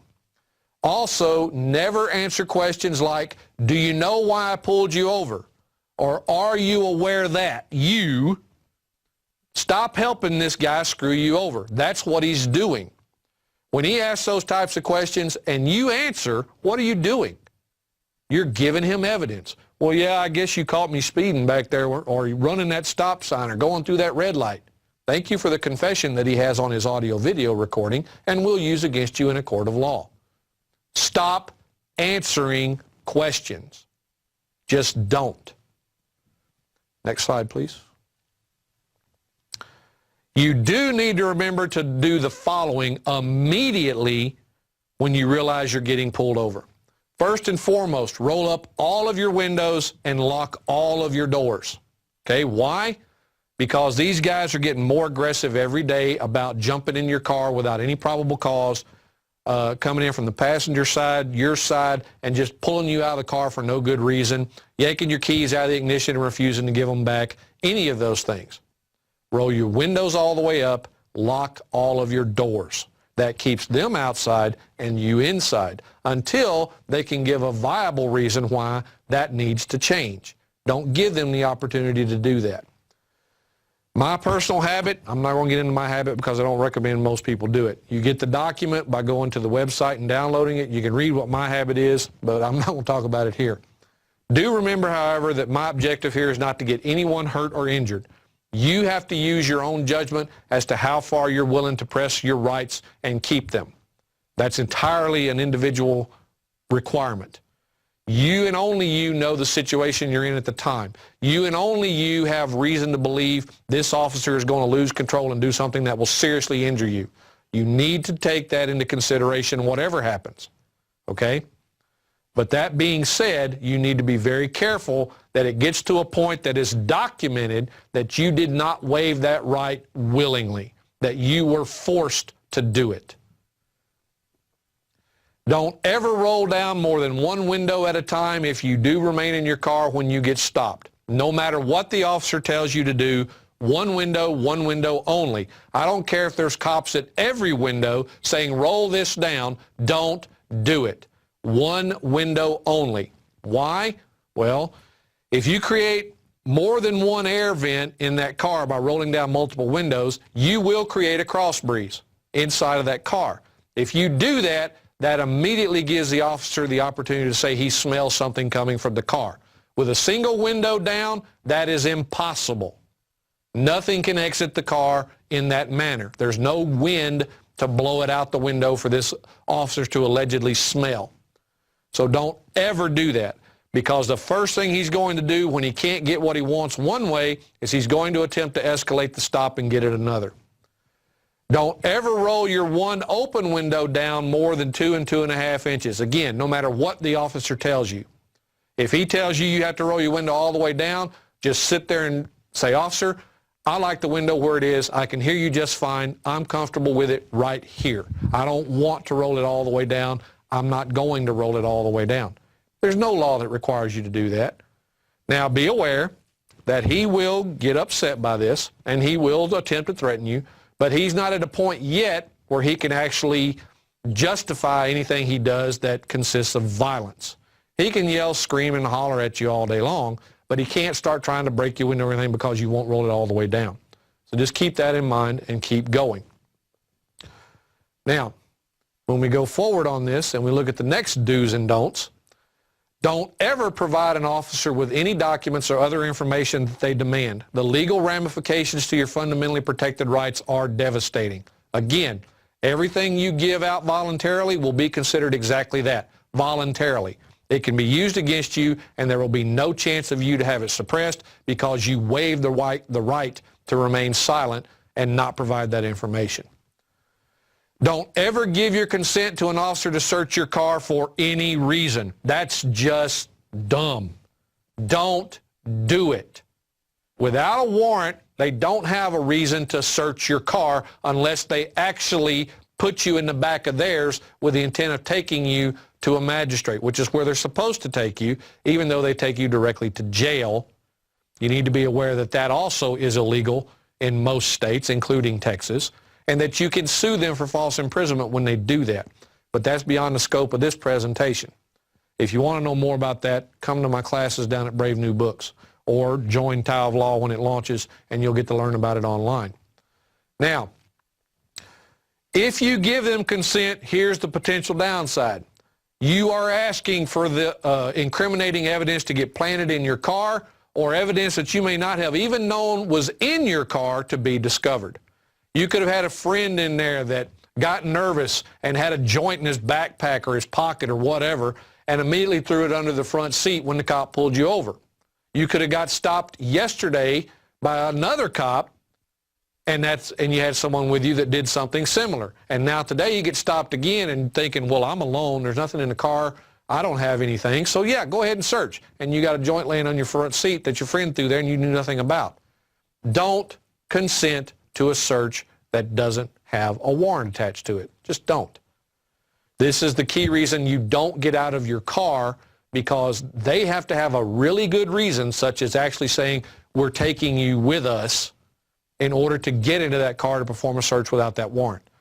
The search incident to arrest requirement that allows them to do it without a warrant, even though you're in a custodial arrest, they're lying to you about that and haven't informed you of that. So if they attempt to search the car at this point, the search can get thrown out and suppressed as being illegal, and they know it. So don't ever give consent to search. Okay, next one. All right, the officer is going to almost always insist you are not under custodial arrest, but rather are simply being detained or a part of an investigative detention. Again, that's a lie. No officer has the authority to simply walk up and demand that you answer questions, produce ID, or provide them with your private information, but they're going to try to do that, okay? So it doesn't matter whether they're doing it verbally, it doesn't matter whether they're demanding you give it to them in the physical form on an ID. They can't just walk up and demand it, and you're not required to give it to them. Be aware that when you won't submit and give them your information, though, their favorite tactic is to start threatening you, and they're going to start trying to say they're going to charge you with failure to identify, which here in Texas is one of their favorites. But the problem is, when you read the failure to identify statute, there's only specific ways to commit that offense. And in either case, in order to charge you for not providing information, the officer is required to have already arrested you for some other type of offense. Failure to identify is not an arrestable offense offense in and of itself, except into subpart B, where it gives the requirement that you don't provide false information in a legal detention. But notice the contrast. In a legal detention, you can't give false information, but you can refuse to give any.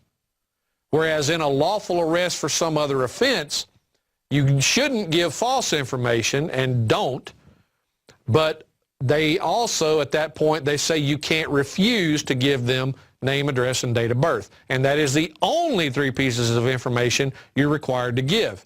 But nowhere are you required to provide that information at any time on a physical form of ID.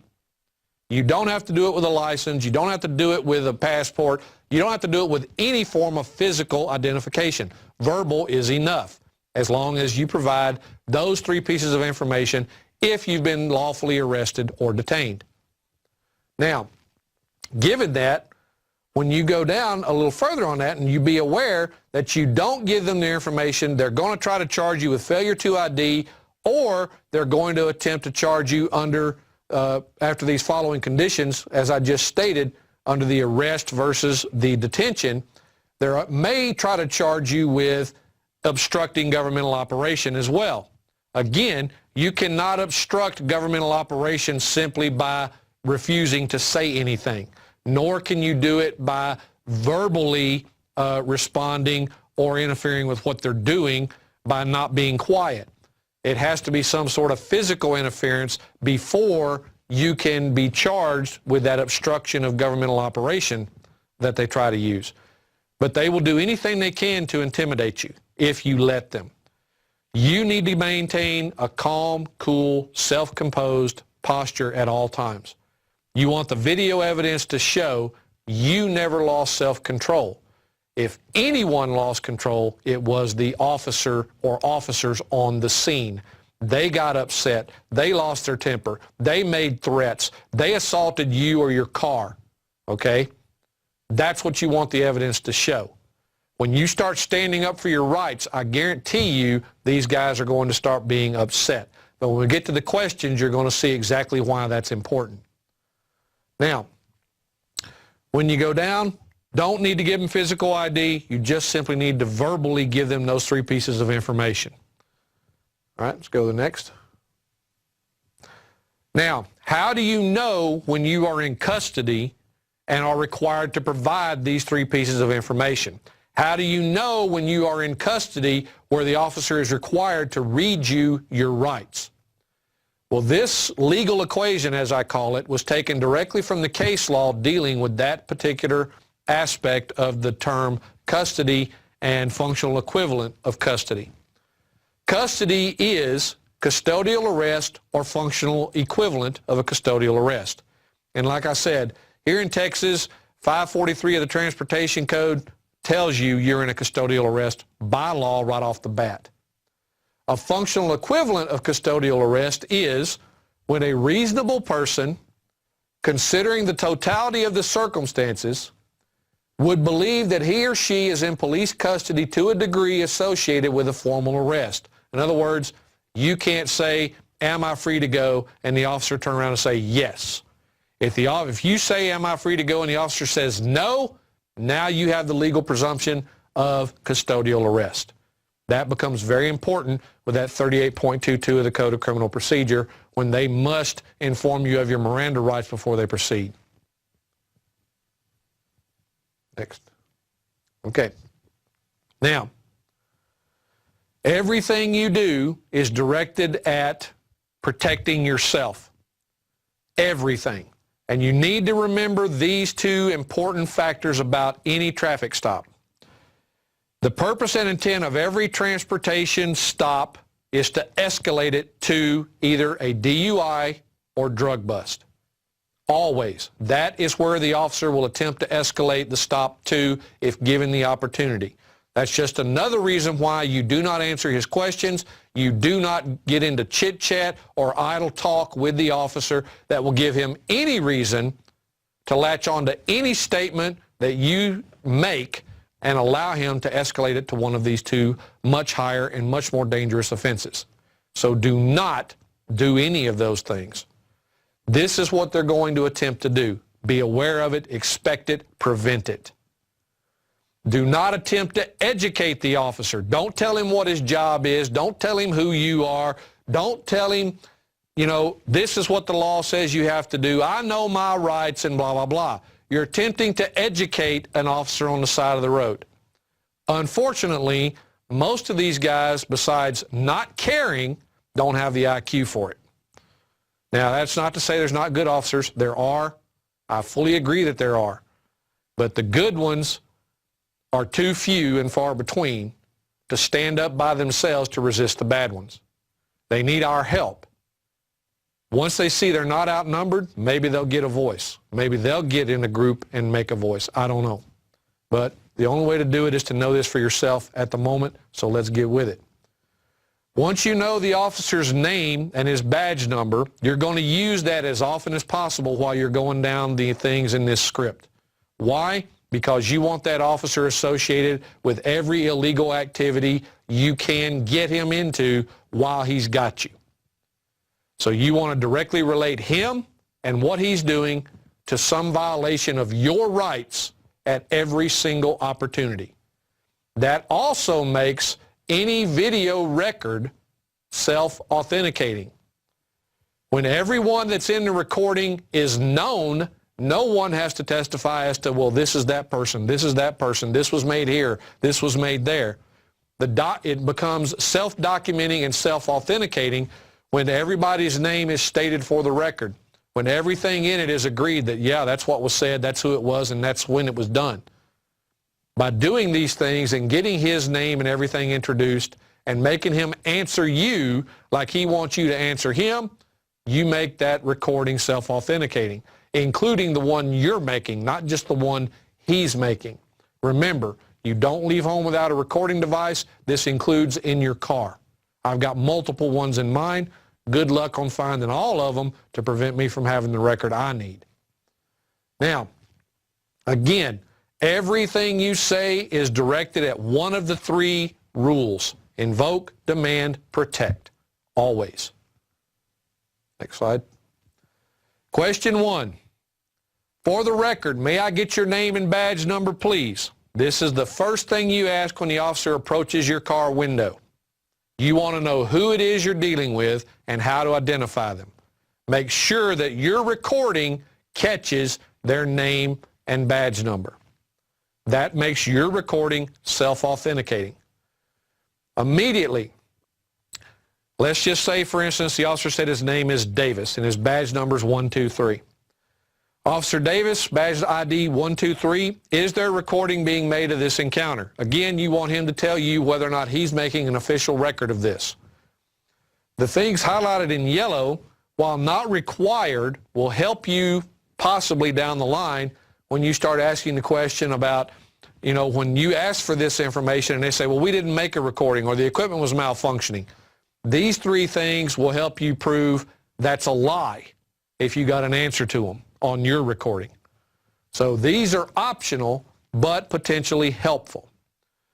Officer Davis, badge number 123, what is the emergency and how can I help you? Again, we're not going to assume we did anything wrong. We're not engaged in transportation. We're not commercial. Therefore, his authority to pull us over for some alleged offense under that code is non-existent. Therefore, we have to ask, why are you stopping me? Do you have a problem and do you need me to help you? Because in Texas and most other republics, they can ask for help from the people to subdue a criminal or things of that nature, and you're required to help if you can. So we're going to ask. Officer Davis, badge number 123, what facts or information are you alleging gave you probable cause to stop and accost me? Right there, we're asking the officer to validate his authority. What alleged facts are you relying on as your authority to do what you're doing to me right now? Now, of course, he's going to cite immediately something related to transportation. When we get to trial, that's going to become very important, not only in our defense, but also in our federal lawsuit when we sue everybody in the food chain after this case is over.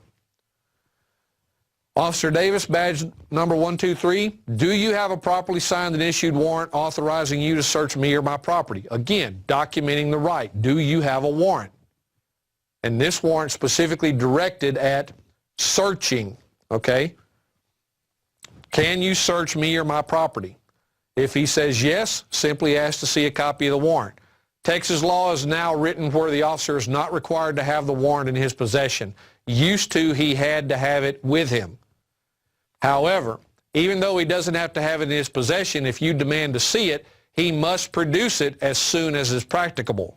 Once he gets you to jail, if the magistrate sends you to jail, once he brings you into the magistrate, which is where he is supposed to take you first and foremost, but never does. Again, if he takes you directly to jail, you've got a lawsuit for false imprisonment that you can go after him with. I recommend you do that.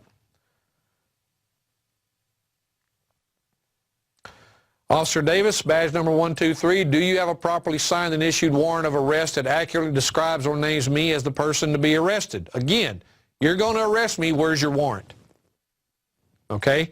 Your warrant either has to state me by name or description as the person it applies to. Where is it? Again, if he has it, ask to see it. If he doesn't give it to you right then, he's required by law to still produce it as soon as practicable. For the record, I am not operating in a for-hire capacity by engaging in any form of transportation or other commercial use of the highways. Officer Davis, badge number 123, please acknowledge that you have been so informed. Now, this officer is not going to know what you're talking about, and he's not going to care. He may refuse to answer and so on and so forth. However, you want an answer to every question you ask. When they don't answer, do what they do. Keep repeating the question till they respond. He may say, I don't care, I don't know. Doesn't matter. But you want an answer to this question before you allow him or yourself to move on. Very important that you get this, because once he admits that you told him you were not operating in transportation and he continues to do something to you using that as his authority, he has admitted his authority was gone and he held you anyway. That is going to be a very big problem for him in federal court. I had no authority to keep you there, but I did it anyway.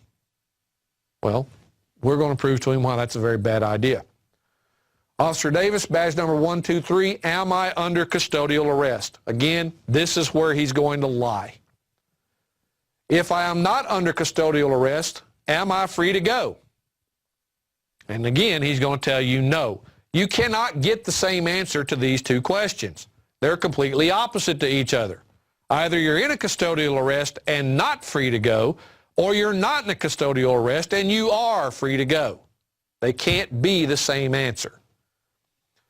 Officer Davis, badge number 123, what is the articulable probable cause that leads you to believe that I have committed or am about to commit a crime that authorizes you to stop and detain or arrest me?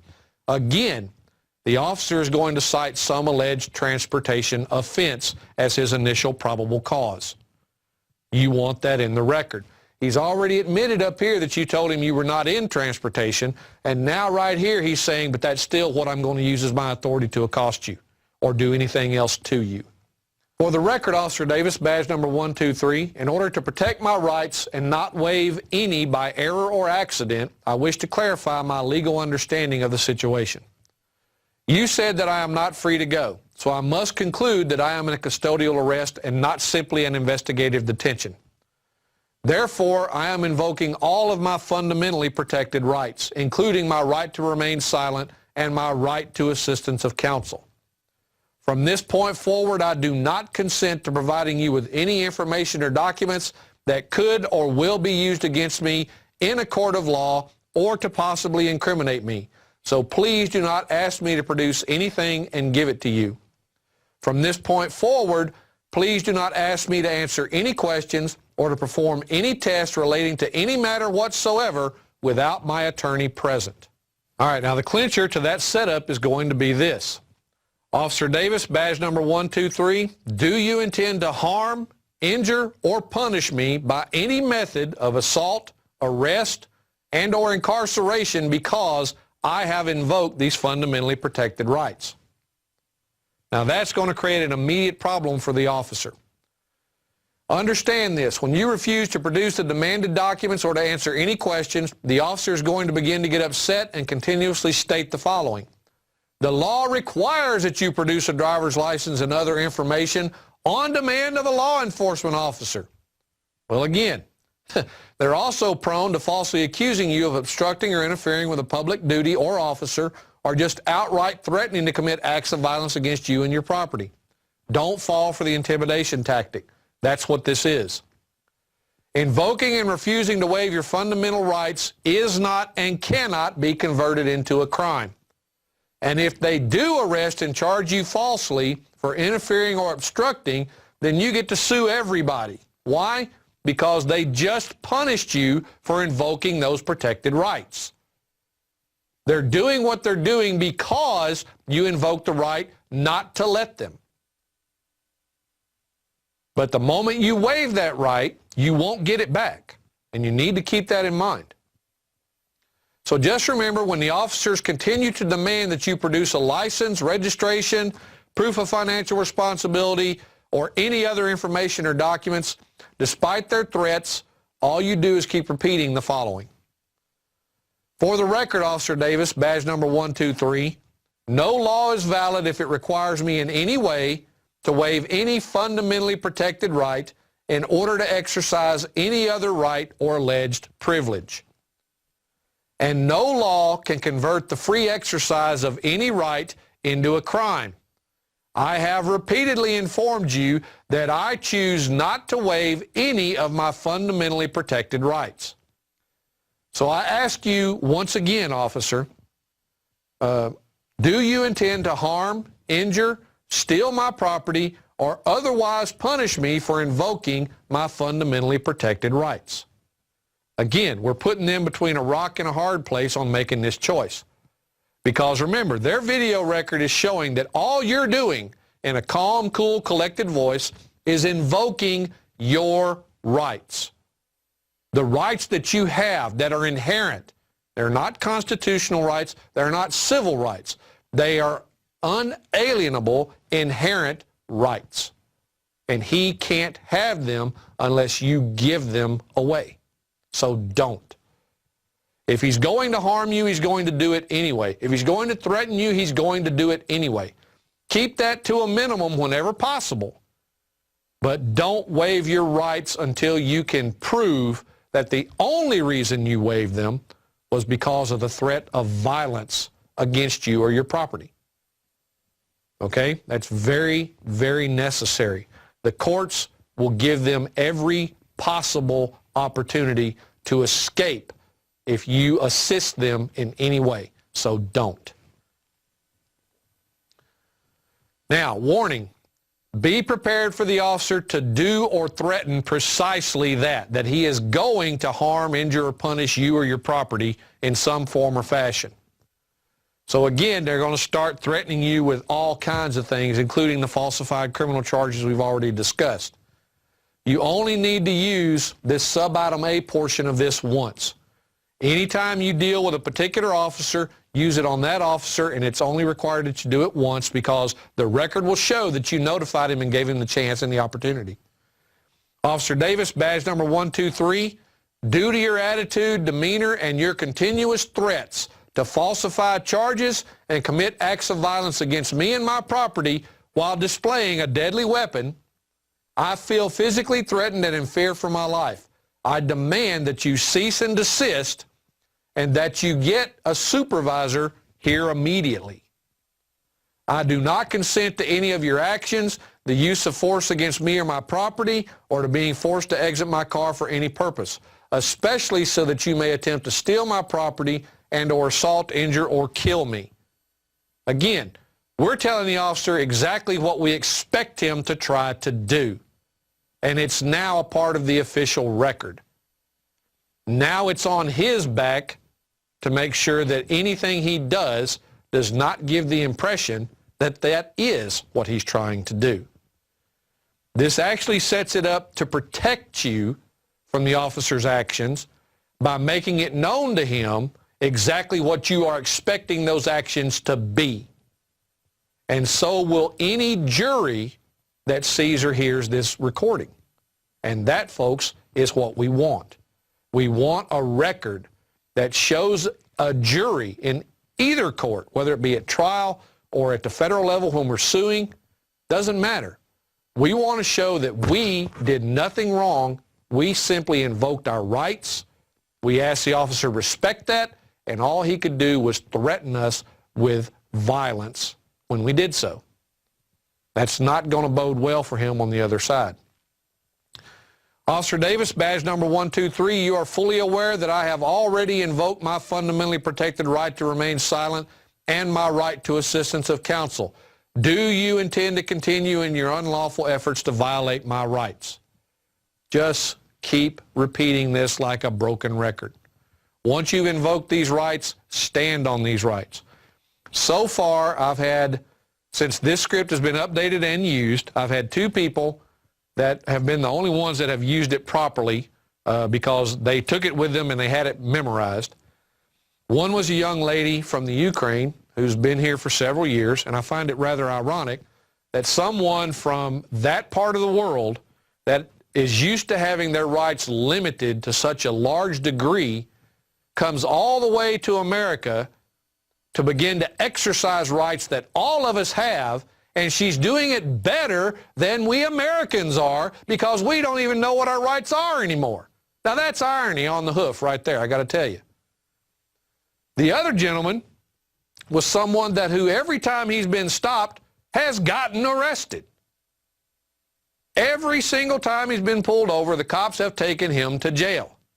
The first time he used this script was the first time he went home instead of to jail. Why?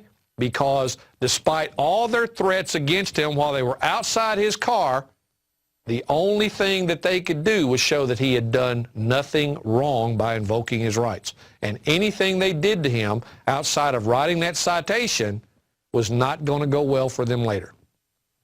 So, folks, there is a purpose to this script. It wasn't put together just off the top of my head. Everything in here is designed to do something toward invoking, demanding, or protecting your fundamental rights. Now, that being said, we're going to go a little further down here and see other ways these guys have been trained to make that harder to do. So, it is my belief that the information you are demanding may possibly be used against me in a court of law or an attempt to incriminate me. And that's true. It will be. And if that is so, then upon the advice of legal counsel, I must respectfully decline to provide you with any information or evidence that possibly can or would be used against me for those purposes. You have the right not to provide it. Don't. Not a hard choice, folks.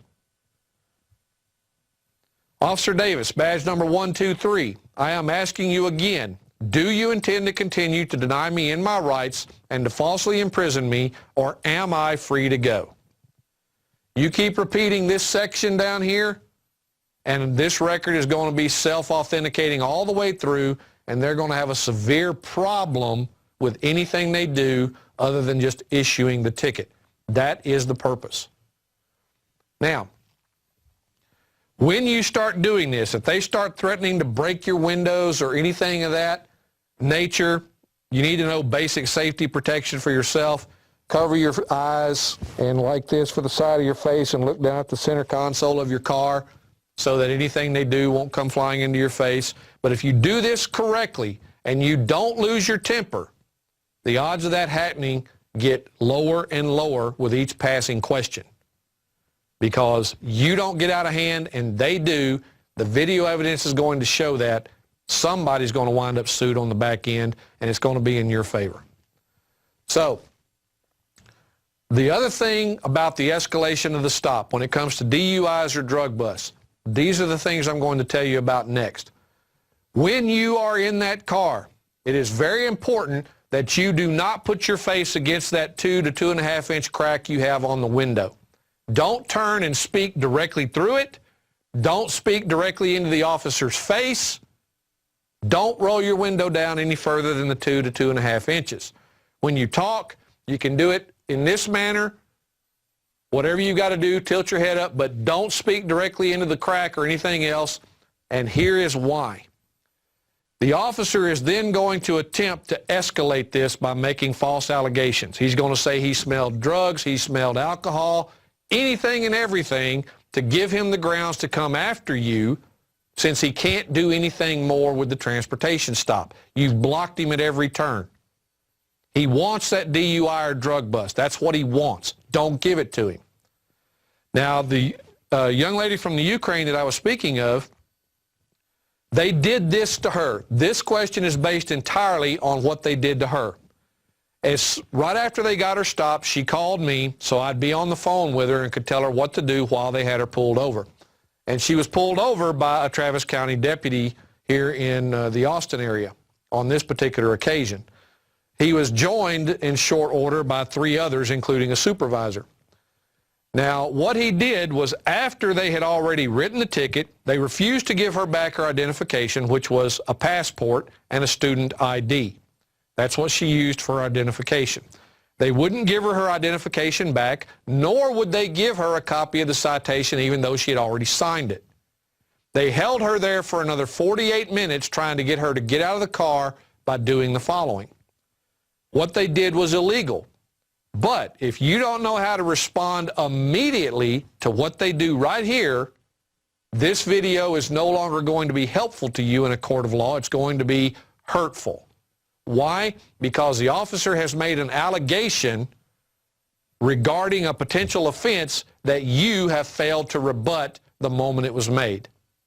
A jury sees or hears that, and immediately the presumption of guilt is going to creep into their minds. So you must expect this, you must be prepared for it, and you must respond appropriately. The moment the officer says something of one of these 2 things here, sir, ma'am, I smell alcohol or marijuana, and I'm going to have to ask you to step out of the vehicle. Or, sir, ma'am, are you aware that you did something, and I'm going to have to ask you to step out of the vehicle? All right? Beware. The moment they say something like this, they are making an attempt to escalate. Stop it in its tracks. This is how you respond to this. Officer Davis, badge number 123, your statement is patently false and an outright lie. Are you now trying to fabricate probable cause by making false statements into the record and false allegations against me? Now, the young lady I'm talking about, when they pulled this out of the hat on her, had no clue how to respond. Fortunately, I was on the phone listening. I told her to say exactly this, and she did. This was what happened next. Ma'am, hold on, please. I'll be right back. And the officer turns and walks away to go get advice on what do I do now. She caught me red-handed, flat-footed, making a false accusation, and the recording shows that she expected it. Her response was too quick not to expect it. But I'm practiced at this. I know how this works. So having me on the phone with her prevented what would have otherwise been a possible bad outcome for her. Now, this officer walks away for several minutes. He comes back to the window with his supervisor, and they start arguing with her about the alcohol and everything else. She keeps repeating this and saying, look, I invoke my rights. I'm not getting out of my car to do a breathalyzer. I'm not getting out of my car to discuss anything with you because I've invoked my right to remain silent and I've invoked my right to assistance of counsel. Getting out of my car to do anything of that nature will not help either of us, and I'm not doing it. Ma'am, we'll be right back with you. And they turn around and walk away from the window again. She's not waiving her rights, folks. No matter what they tell her or what they threaten her with, she's not waiving her rights. When this was all said and done, all they did was finally give her back her ID and a copy of the citation, and she went home. Yes, they held her up for a couple of hours, okay? And they wrote her tickets for things that she could have easily done if she was willing to waive her right to remain silent and everything else by producing the documents they wanted. But believe me, when you get to trial and you start arguing not engaged in transportation, the last thing in the world you want is the state prosecutor to stand up there and say, well, They produced a license, which is associated with transportation. They produced the registration, which is associated with transportation. They said they were driving a vehicle, which is associated with transportation. And they gave them proof of financial responsibility, which is also associated with transportation. The record now shows clearly that you confessed that transportation is absolutely relevant to what you were doing, and the officer was fully justified in pulling you over to issue that citation. That, folks, is what waiving your rights has accomplished by producing the information they are demanding. Like it or not, they expect you to waive your right of due process, your right to self-incrimination, and everything else to accommodate their desire to generate revenue off the backs of you and I. It really boils down to that. It's about money and nothing else. They enforce these laws to generate that revenue. It has nothing to do with public safety. Absolutely nothing. I mean, how does having a sticker with the 11 on it rather than a 12 hurt anybody? How does having a license that expired yesterday versus next week hurt anybody? Doesn't. It doesn't hurt anyone. The only people that these things apply to are those engaged in the regulable activity that we call transportation. And when you get down to it in transportation, we have to worry about the issue of going to trial, which again is one of the things that we do in my class down at Brave New Books every Sunday from 2 to 5. In that class, we do practical application of this knowledge. We teach you how to act and behave at the stop. We teach you how to interact with an officer. We teach you how to go to court, make your arguments, present your case, file documents, do what needs to be done to defend yourself. That's practical application of this knowledge. Part of this knowledge from transportation deals with what I call the 7 deadly sins. Terminology, like I said at the beginning of all of this, is extremely important in relation to this. Terminology is everything. Semantics is everything. Anytime at trial they attempt to say that you're in violation of some transportation statute or some city ordinance relating to transportation, they're going to have to use one or more of these 7 terms to refer to what you're doing. If they attempt to prove their case without ever using any of these 7 terms, then their case dies with what they're doing. Because without these terms, they cannot prove the elements of the statute have been met. If they can't prove the elements, each and every one of the elements for a particular accusation, then that accusation falls flat on its face. If it's got 5 required elements, they have to prove all 5. They cannot prove 4. They can't prove 2. It's an all or nothing deal. They have to prove them all. If they fail to use these terms in relation to that accusation, they can't do it. So why are these terms important? Well, again, they all relate to the issue of transportation. All of them are defined or should have been defined within the Transportation Code. The 7 deadly sins as we have them listed are: 1, this state. Most of you are going to see this term, this state, and you're going to make an assumption. And everybody out there ought to know what the real meaning of assumption is. Okay? It does what to you and me? This state is presumed to be the geographical region we know as Texas or Louisiana or Mississippi or whatever particular state you're in. That's an assumption, folks. This state is one of those phrases that is not defined in any law anywhere. This state is not even in the legal dictionaries. Why? When you presume something about a law, you're making a mistake. There is no case law that says what this phrase means. So what makes you think you are qualified, neither as a judge or a lawyer, to make that determination yourself? It's an assumption about what it means. Don't fall for it. This state is not the geographical region of Texas. This has to do with a commercial area that we're not in and don't want to be in unless we go there voluntarily by participating in that regulable activity. We're not going to do that. We're not going to admit to that. 2, police officer. Now in Texas, I say that's one of the 7 deadly sins because Police officer is defined in the Transportation Code, separate and apart from peace officer, which is defined in the Code of Criminal Procedure under 2.12, like we saw at the very beginning. So why the disparity? Why is there a peace officer definition in this code and a police officer definition in the Transportation Code? Well, again, you want to know all the details of that, come to my class. The class teaches you how all this works and why. Right now, we're just dealing with the terms you need to be aware of. Third, transportation. Again, not defined in any Texas code anywhere, but we did see what it actually means. It means commercial use of the roads by a carrier for conducting business for compensation or hire. That's what it means. Has nothing to do with your private travel to and from anywhere in your car.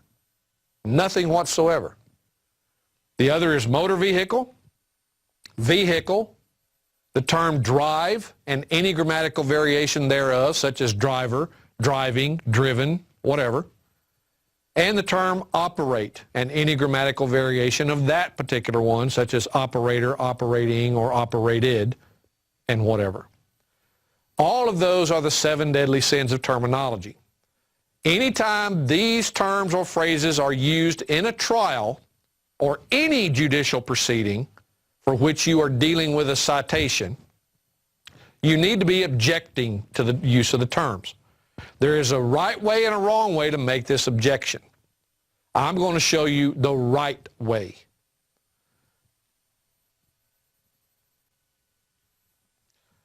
The objection to be made comes in 3 parts. The first part of the objection is beginning the objection by clearly stating the specific legal terms, which would be any of the 7 deadly sins, that were used by whoever you're objecting to. Doesn't matter who used it, you're objecting to it. 2, that the legal meaning of these terms is being assumed, as is their applicability to you and your alleged actions. And the terms have not been properly defined. That's the other thing you'll never see the state do in court. The state will never say, well, right here in statute section such and such, the definition of driver is this, and the definition of vehicle is this. They will never, ever do that. Never. If they do that, you get to argue it. If you get to argue it, you get to argue what I'm telling you about transportation being commercial. They can't have that. That will interfere with the revenue stream. Everybody knows what I'm showing you here, the money flow stops. That can't happen. They're choking to death as it is. They can't steal enough from us overnight. So, if they're not properly defined, then the assumption is that they mean what everybody thinks they mean rather than what the law says they mean. Nor are any of these terms and facts of their definitions currently before the court as facts to be considered in this case. There's no fact before the court that says a driver is A, or that I was acting in the capacity of a driver during this alleged offense. That didn't happen, and there's no evidence in front of the court that shows that it happened, or that it's even applicable. 3, that the use of these terms by anyone is an inappropriate and premature legal conclusion based entirely on the aforementioned assumption in 2. So, when you do the objection, remember that it has to be timely. You have to object within 2 to 3 seconds when you hear this term or phrase or group of terms or phrases pop out of someone's face. You have to be listening. One of the things I teach in my class primarily is this. You must learn to listen to what you hear. You can hear everything that's going on and not be listening to any of it. Therefore, you can't respond to it, recall it at a later time, or use it because you don't know what it was. You have to listen to what you hear. So you have to be paying attention to what everyone in that courtroom is saying when it's the prosecutor, the judge, or any member of the jury if they're asking questions, or whoever is sitting in the witness stand. You have to be listening. You have to be expectant of what's going to come out of their mouth because they have to use the 7 deadly sins to prove their case. You must be listening for them, as well as all the other facts and information you're going to need as you progress. This is going to be the objection. Now, when you get there, there's something I want you to understand and think about this. See if you can name a single government-issued license or permit that is issued for any purpose other than engaging in some commercial activity for compensation or hire. When you start thinking about all the governmental licenses and permits that exist, if you think about how it's applied at every point and used at every point, it will eventually dawn on you where the commercial aspect of that license or permit pops up its ugly head. All of them are commercial, folks, no matter what you're told. They are commercial. The objection we're going to make is this. And remember, in court, an objection must be begun with the word objection. A lot of people tend to forget that, but don't.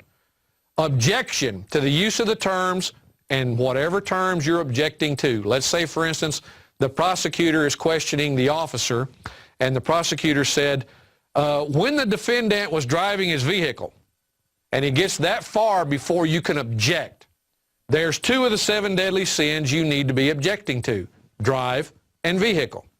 So this is how the objection will go. Objection to the use of the terms drive and vehicle.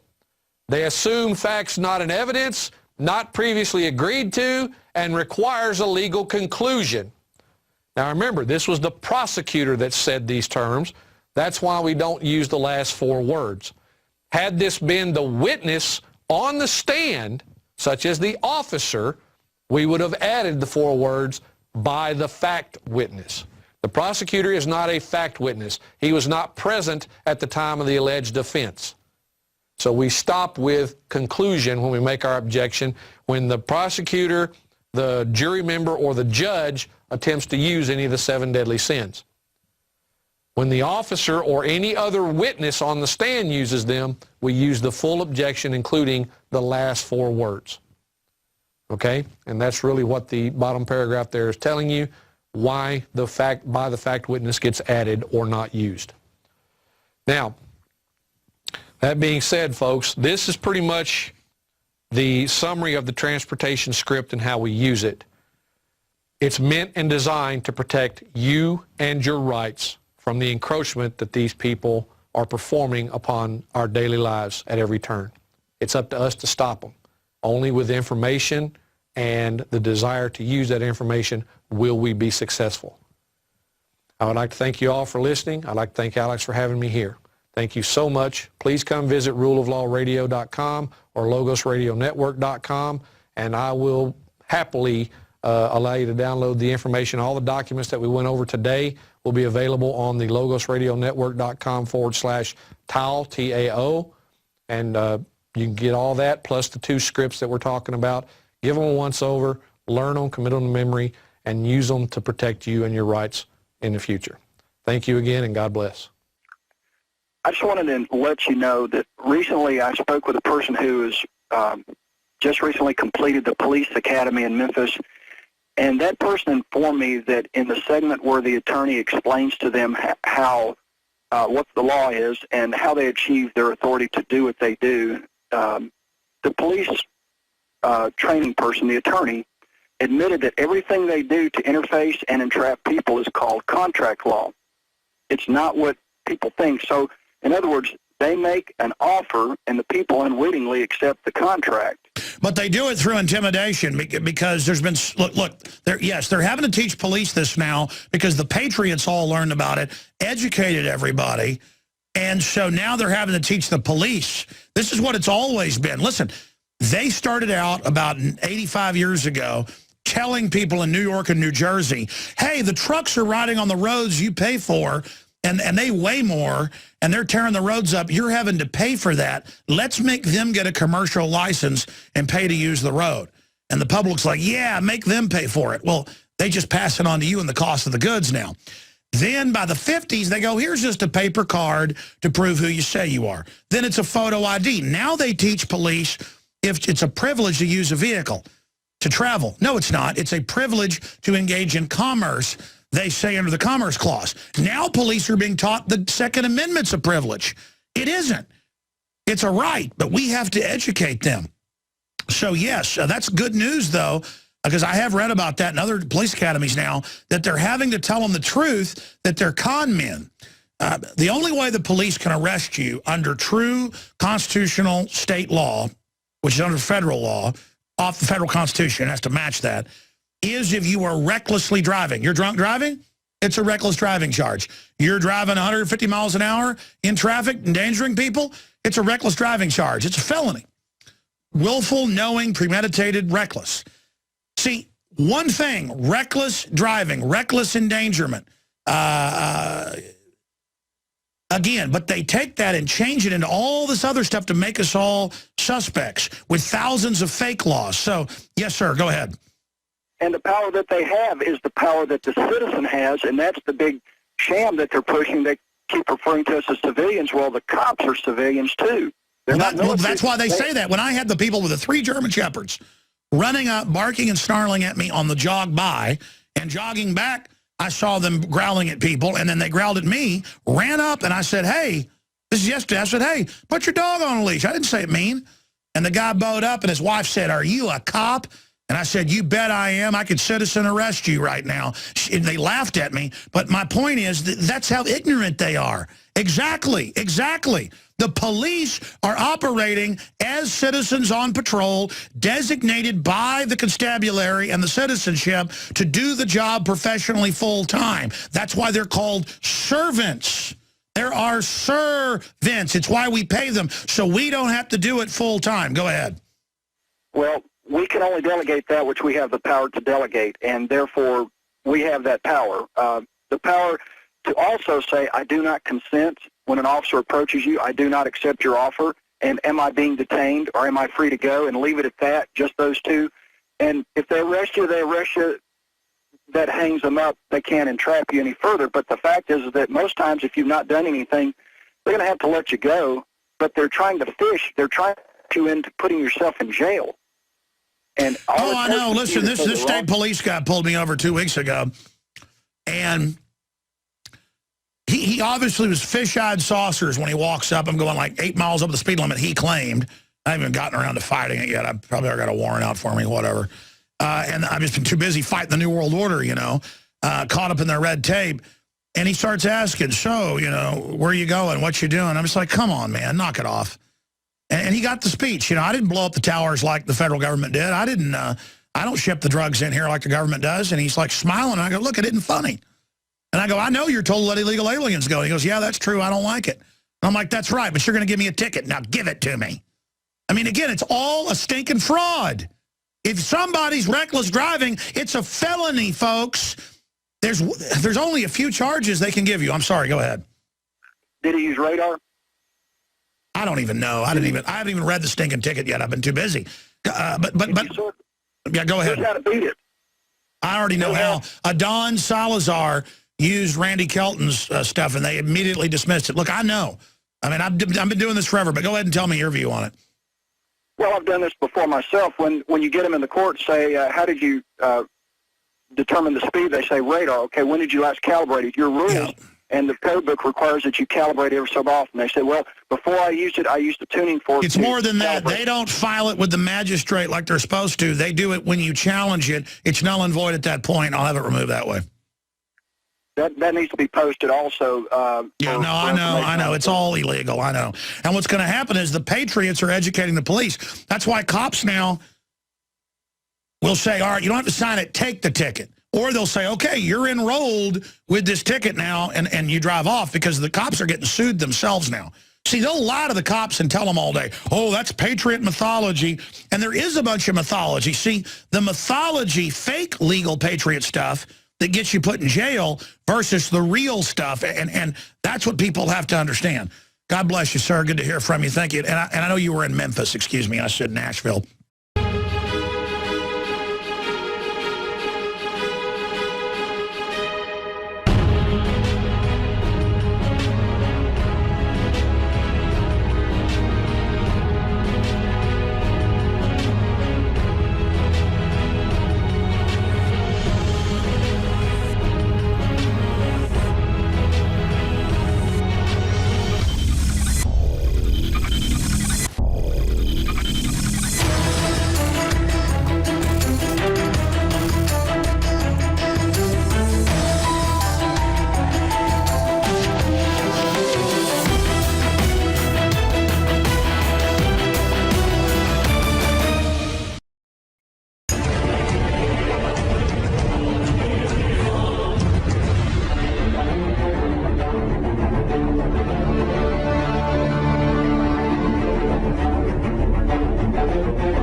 enough ammunition to kill every man, woman, and child in the United States 6 times over? So just now, people are starting to notice and catch up with this, which is kind of sorry that, you know, it took this long for Congress to notice. But it happened because, you know, people were freaking out when these numbers got out. We don't want that. The last thing we want certainly would be for TSA to be armed. But whew, just now, they're figuring this out. Past year, depending on who you ask, anywhere from 1.4 to over 2 billion rounds of ammunition purchased by DHS, $37.26 million on ammunition in fiscal year 2013. Last year, $36.5 million. Panicking, going, oh, I guess they're going to arrest somebody later. And they've got all this evidence, and it's footage from inside a shopping center. And I'm like, well, wait, that's the footage we've got. And so they were responding right then because they already knew about this. These were public videos and photos for almost 2.5 days. And it was hiding in plain view because all over it are men wearing Navy SEAL caps with the Punisher logo that all the SEAL teams wear, identical to what Chris Kyle wore. And you see Chris Kyle in his photos wearing the tan combat boots, the tan pants, the black shirt. Same deal over and over again.